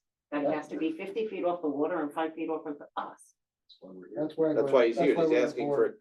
for relief from those requirements. One of. Like if you came for an stipulated- addition on your house, you would have to come here because you only have a foot off of your house to your property line. So you don't conform either. You know what I'm saying? None But I of these was just- houses up here conform. But I would just think that how adversely I'm gonna be affected should count for something with this. Well, I he's pay trying property to. taxes He's also. trying to- My biggest concern is the gas fumes, the noise. 9 out of 12 months a year, people start their car to either warm it up or cool it down. Yeah. Those fumes are blowing in my 4 windows, in my living room, and my 2 bedrooms. And it worked If for I'm 100 sitting on years. my deck, Why does it got to be changed now? You had a I bed and have breakfast no all these idea. years. Why does it have to be changed now when they had additional parking? so It always excessive, worked. not- We have agreed to move Yeah. it off the property. Right now, the parking is right up to the property line. So if your house is 1 foot to the property line, right now, these cars are allowed to park on 1 foot from your house, right on the property line, right where it goes right now. So we're agreeing to move this retaining wall up 5 feet, and I guess it would make sense to move the parking area, just get it off of the property line. Because if you look at this here also, he's not just extending straight out, he's veering towards my house. It's not like it's coming out directly. You're actually going into it. Well, it looks to me like you're running parallel with the property line. It's parallel exactly to the property line. It's parallel to the property line. We are not getting closer to your house. I'm saying from the parking lot that's there now. From parking lot to there now, that's right on the property line. We were proposing correct 3 is this feet, but way. now we're proposing 5. All right, so he's made, he's made some concessions. I mean, is there any other? Specifically, the elimination of the variance. Yeah, he eliminated the variance, so that's. And a fence. And And the he's putting addition the of fence fence up. to And mitigate the moving line, the wall in. I mean, obviously, no matter what he does, you don't want it there, so we can't, that's a non-starter, you know what I'm saying? Like, he's made some concessions, we're trying to work through this to make it good for everybody.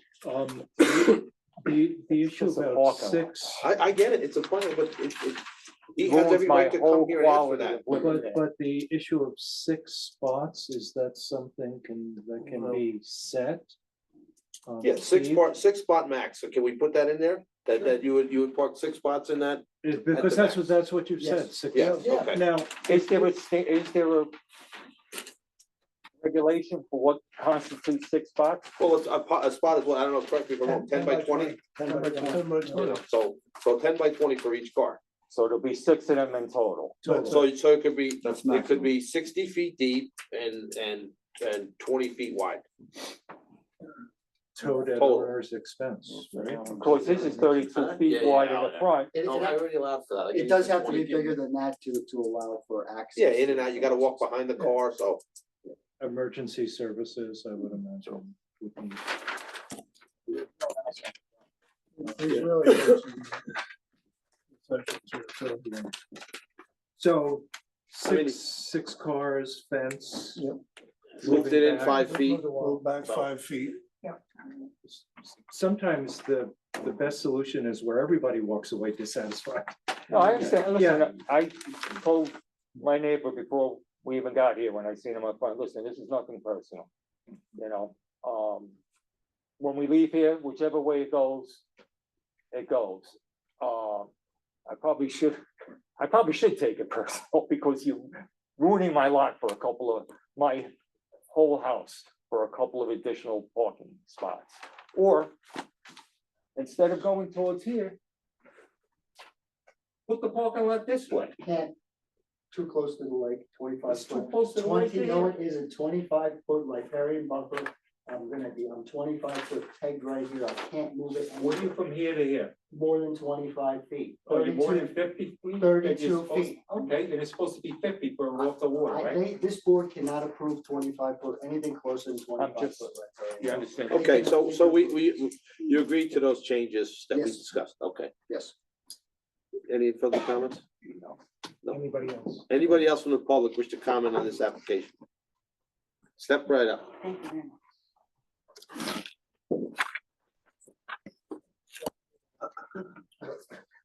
Hi there. Bill swear you in. Please raise your right hand, you swear testimony about to give the truth, the whole truth, and nothing but the truth. Yes, I Your will. name, please. My name is Cynthia McLaughlin, McLoughlin. And we're neighbors of both Rob and Krista and Rick. And I've also been there, I'm 4th generation, so we've been there 100 years also, not me. But Rick has been a fabulous neighbor. Krista and Rob have been newer neighbors, and everybody works very well on the street. Everybody's very friendly. As you all know, lakefront properties always have challenges with parking. So, yeah, it's just very common around these lake streets. We're fortunate enough to have sufficient parking And we all try to help one another out. When you're entertaining, when you have people over, you try to give and take and have everybody help. I approve, I love the idea, and I appreciate that Rick is trying to expand his parking. From the perspective, then you don't overflow into the street. When you overflow into the street, that's when things get bottlenecked. So that's my 2 cents, is that I just appreciate it, and I am fine with it. Okay, thank you. Thank you. Anyone else from the public wish to comment on this application? Thank you. Please raise your right hand. You swear the testimony about to give the truth, the whole truth, and nothing but the truth? I do. And your name, sir? James McLaughlin. I just wanted to reiterate what my wife Cynthia said. We live in a neighborhood where we're blessed to have fantastic neighbors. The reason why our road doesn't have an issue with backup is because of our driveway, which we leave open to our neighbors because that's what a community does. So thank you for being here for the community during times like this. And I trust your wisdom. Okay, thank you. Anyone else? Can't be anyone else. That's everybody in the room. All right, see, I'll bring it back to the board. I'll make a motion given the changes, right? 6 parking, moving back 5 feet fence. Also, the Mr. Bongiovanni. Yes. Mr. Dellarina. Yes. Mr. Kusevich. Yes. Mr. Rossi. Yes. Mr. Taylor. Yes. Mr. Mazelewski. Yes. Chairman Wright. Yes. Okay. Very good. Thank you so much. All right. Appreciate Thank your time. Yes, if I could just motion to waive the memorialization so that we can Oh, get now you're started on. asking too much. No. 10:15. I'll make the motion. He wants to get another 5 minutes on the clock. Yeah, okay, we'll make the motion. I make the motion. Second. I'll second. Bongiovanni. Yes. Mr. Dellarina. Yes. Mr. Kusevich. Yes. Mr. Rossi. Yes. Mr. Taylor. Yes. Mr. Mazelewski. Yes. Chairman Wright. Yes. Thank you. All right, Appreciate have a that. good Thank you, night. Bill. Thank you. Good night. Gentlemen. Good night. All right, next item on the agenda is a work session, Proud Living Companies. Okay. Do we have this? This is a hard one.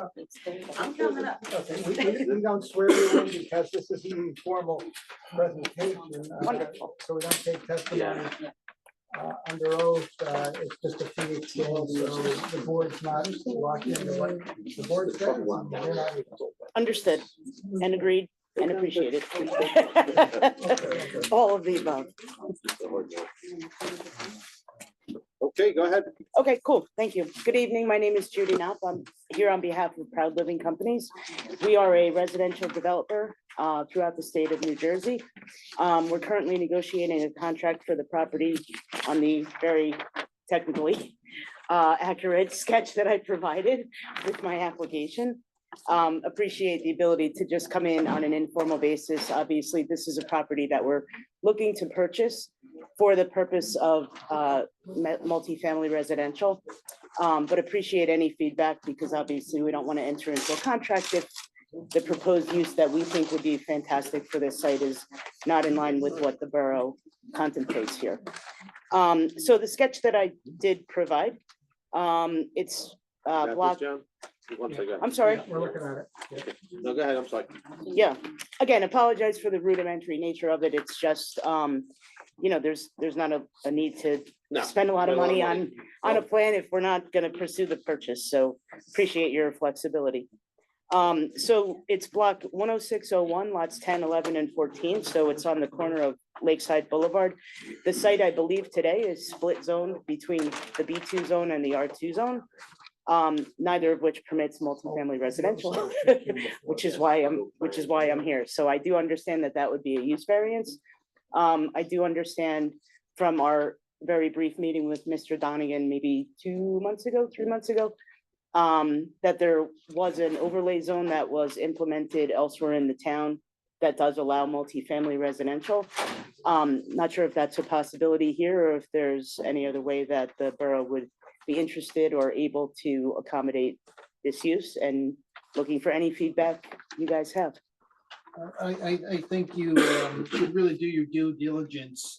There's a stream running through the property and there's been wetlands delineated in there, so. Correct. You're basically showing that being filled in, which is probably a little impractical.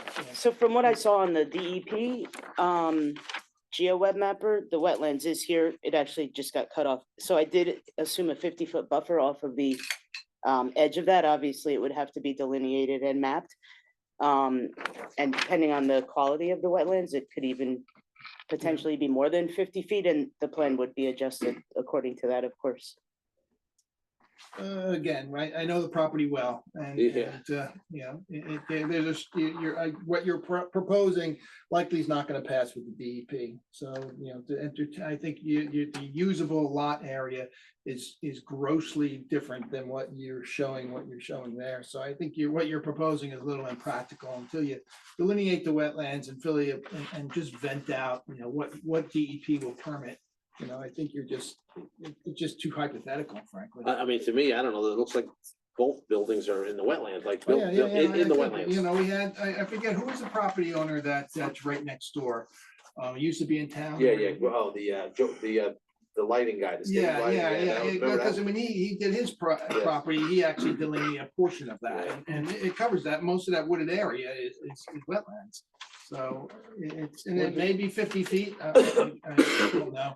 I know there's exceptional wetlands that stream ultimately drains into another part that is of exceptional wetlands. And so the DEP may identify that as exceptional.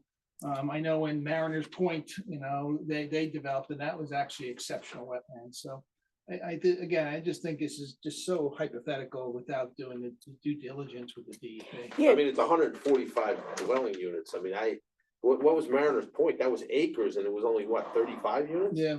I mean, this is, I don't know, I'm not. I guess a question just on water. This is a 3-story, I don't, pardon me, I can't recall right Well, now. here it is. but- It's 105,000 square foot. The one building is 105,000 square, 3-story, 105 units in one building.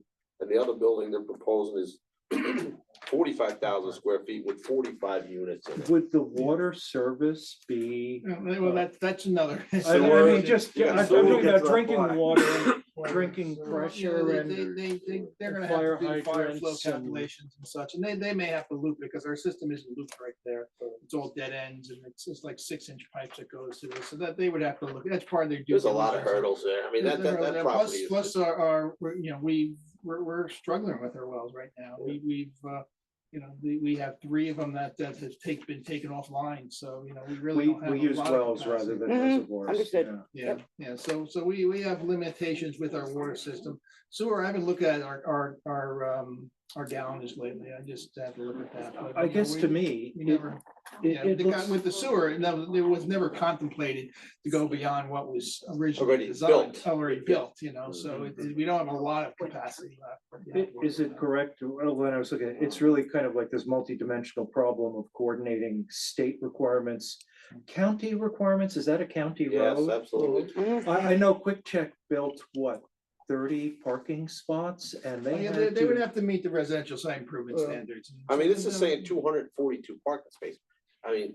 I'm not sure where they're gonna put their detention basin, with it's just. I mean, me personally, this is a giant stretch for that piece of property to be way out of the, I mean, you know So- the property, you've looked at it, you see Yeah. what it's just not, Not feasible.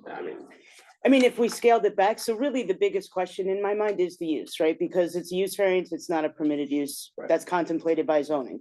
So understanding that we have a huge amount of homework to do, right? Which we would do if we got a sense that this use would be entertained. If it's a density issue, like that's not a problem, right? Because we have to scale back because of the wetlands, because of water supply issues, like whatever other issues there are from an engineering perspective. County may give you a problem also. Correct, and we don't know any of that right now. Right, so like that would be part of what, like the next phase for us would be, we're gonna sign a purchase agreement and then we'll have a due diligence period where we actually do engineering study of the property. And if we can't make something work, then we walk away from the contract, right? So for me, again, it really was just a question of, because this is a use that's not permitted in the zone, if we can scale it down to something that we can fit reasonably on the property, et cetera, and that the borough is comfortable with, is that a use that the borough would be open to? So to get to the board with an application Mhm. to discuss the use and the density, whether it's the 145 or something less. Sure. You'll need to be able, for completeness, to demonstrate that you have will serves, Mhm. water, sewer, and then feasibility of the site. So I think the 145 that we're talking about today, many of us can very quickly say is not gonna be realistic. Because you're not gonna be able to get the application to the board to have the conversation about that density of use. Because you won't be able to get to the completeness side of that. Understood. The viability of it. Sure. So I think there's a bit of reverse engineering on the feasibility side of constraining yourself in with all of these variables to see what that number is, that then you can have a more educated discussion with either this board as your opportunity for a use variance application, or with the governing body to collaborate on potential zoning options to look at more of a collaborative effort to address any other housing needs of the municipality, et cetera. Sure. Right, so I think this board can't give you too much that you can hang your hat on to be able to enter into that agreement for purchase. There's too many unknowns that we can't opine on. Okay. Unfortunately. No, totally fair, and I appreciate the honesty all around, by the way, because like, I don't want to waste your time, I don't want to waste my time if we can't make something work, and I know we have a ton of homework to do. Well, us, it's would just the- time, it's you, it's time and money, you know what I'm saying? Right? I'm free. I work for the company, so. Yeah, I know commercial is a tough sell, and, you know, we've had, you know, a lot of developers have had a hard time making commercial. I know this property has been looked at a lot, you know, there was Sure. at one point, there was a car wash that was proposed and other commercial uses, and then I just know the owner is having trouble trying to find a commercial use for it, and so it makes sense, a residential, so I don't think the board, make a commitment, but I don't think it's so objectionable to have a residential use. It's just that, you know, because you're looking at my screen, and we, Yes, sir. this person here actually trespassed on this property and filled in this area, and that was all wetlands right there, and so DEP had to come in, they had to remediate that whole area, so we know the wetlands are even all the way up to this, so if you put a buffer onto that, it's not gonna, you may, even with some transitional area waivers and things, it's just. Not much left. Not much left, and, you know, you really gotta do a wetlands delineation there, you know, look at the stream does, it connects ultimately into the Musconetcong, which is a C1. You know, there's just a lot of things. I guess a question to you, do you have experience building in this area, whether Sussex or Morris or? No, and to be honest, so the portfolio that we currently own, which is around 1,200 units in total, was all, you know, it's 1950, 1960 built. So we haven't built any new product yet. We've got, goodness, I think 11 properties in the city of East Orange that are land properties that we're in for entitlements on, but we haven't built anything yet, and we haven't built anything in Sussex, and we don't own anything in Sussex. But I imagine, you know, your water pressure and stuff like that in an urban area is a little bit different than what you're Correct. getting from a well. Yeah, of course. Not experiencing a lot of rainfall right now. Yeah. It's been terrible. I just think, I mean, it's over usage for the property, 150 units on I mean, that's just a massive. Density. So if it, to me, with all the property shortcomings, I find it it's convenient to the state park, you know, things like that. So there are a lot of nice things that it seems like you know, you had suggested residential. Are are you thinking single-family home tracks there? No, it's like an apartment building. No, but I mean, as an alternative to, you know, where you would develop as a residential project rather than an No, apartment. this wouldn't be single family home. Nah. You might get two. Yeah, exactly. It's just not a, I don't know. Two nice ones? Very expensive ones. Yeah, that would be expensive. Well, I mean, even a lot unfortunately, of that, it's a chicken or the egg, right? The density you can yield in the investment is directly related to what you can offer and what they can reasonably expect in an offer from you or anyone else. Mhm. So, you know, since you put 145 on the table, I'll just randomly put something like, say, 30 units on the table, Mhm. right? If we're talking in that range, then we need to know, you need to know whether 30 works and that number works for what they're valuing the property at. Correct. To be able to get yourself to the point of coming to this board. Agreed. So. Not that 30 is the number. No, and to Maybe our less. engineer's point, Yeah, when maybe you're 20. when you're addressing the DEP side of it, because of the resource values, you'll need something on your side to be able to obtain the permit relief. Mhm. And so it's gonna be more than just a residential development. It's gonna have to be something else to leverage master planning of the municipality and the state. That all Gotcha. supports all of the things you need from other agencies. Okay. Are there things in this process that are not going to be entirely serial, but could conflict with each other? Like, if you go to the DEP and ask for an exception, they're going to have to say, well, how many units? Well, I don't know how many units until I know I can do what I'm doing. And if you give them units. It's pretty clear cut. It doesn't I work mean, that way. The yeah. DEP doesn't care. Well, you wanna know where the wetlands are, and what Right. the designation Right. is. Stay away from them. I'm just wondering, Yeah. since there tougher are and so many tougher. people involved, one entity will say their decision is dependent on another entity, who then says, well, I'm not gonna give it until these And guys. that's the The county may discussion of say the no, we- viability of you know. getting to us, is that this board should be able to reasonably hear something that has viability with other agencies. That you're not providing an approval that's so contingent that it would never occur. But it's not in our jurisdiction to opine on that. So as they can get a little more background on that, they can then give you the confidence to vote on what's in our jurisdiction. We have jurisdiction to hear matters requiring other approvals and do, but this is too speculative at this point. It wouldn't be a good expenditure of the board's time or a good expenditure of the applicant's time until they really get a delineation and figure out whether it's viable or not, what they're proposing. So if we did, and I'm just trying to understand steps, and I don't want to keep you all much later. 'cause We're it's here late. until tomorrow morning. I was wondering if there's a curfew for these applications till tomorrow morning. So we know that wetlands is, something that has to get done upfront, and that's fine. We can commission a wetland survey. And we can even make an application for an LOI to DEP and get the interpretation. Like all of that is fast, cheap and easy, not an issue. About fast with the DEP. Well, true, LOIs are no longer fast, they used to be. Yeah, I'll see you guys in a year, but, so would the board do like a bifurcated application where we could do a use variance first with like, without a full civil package based on some of the preliminary engineering due diligence that we know would make it viable, understanding that then we would have to do site plan? In the past, that Yeah, has not been approved, so this isn't the first time people said, well, why don't you approve it ahead of time and then we'll catch up to you, and that has always been disapproved.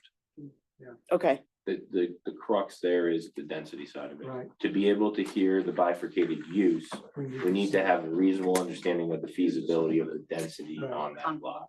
understood, but can that be accomplished without like a full civil package, right? So if we know what Yeah, you don't the, need to do a full civil. It just needs to be Yeah, close. Yeah. You should probably do topography Mhm. and a delineation of the wetland, show the wetland, show the stream, show your riparian zones, Yep. and just show how you can feasibly get DEP permits, and then what's that remaining usable area, and that's how you're gonna build in these usable areas, so if you're Yep. gonna propose, a 5-story building, that's not gonna fly, so I would just first do that fundamental, assessment there, because, Okay. yes, when you look on the DEP website, it shows just a little. I pocket know. of wetlands there, but that's not the case. okay, We know that there's almost this entire wooded lot lot is wetlands, just from past applications that are around it.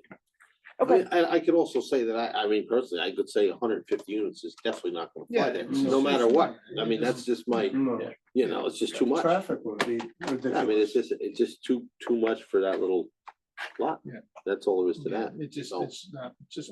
You gotta get to a number where it even Something- makes sense for you to take it on, you know, where. But also the water supply, traffic, Mhm. drinking water There's a lot supply, of- there's a traffic lot of hurdles. patterns. On the Which side will also. involve other entities. You know, that also may just kind of. I mean, we had the other one up the street there, where there's the Lake Shore thing, the traffic studies he had to do, and it was only a little 10-unit thing, I mean, it's. the Well, it guy was started just at- that.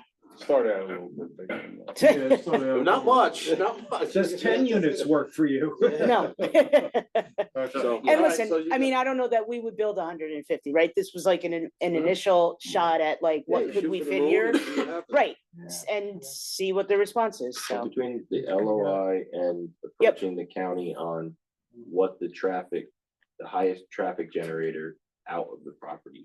Right. To the county roads would be, that'll drive instead of the higher end of your reach from the bottom end to the feasible point. Okay. And I think then you'll be in a position that you can come to this board. And you would also have to see if there was Thank you. water available, right, John? I don't know if Water there's that, sewer, I think water and sewer is more critical. yeah. The traffic is concerned, but you know, traffic engineers, they make it sound like you.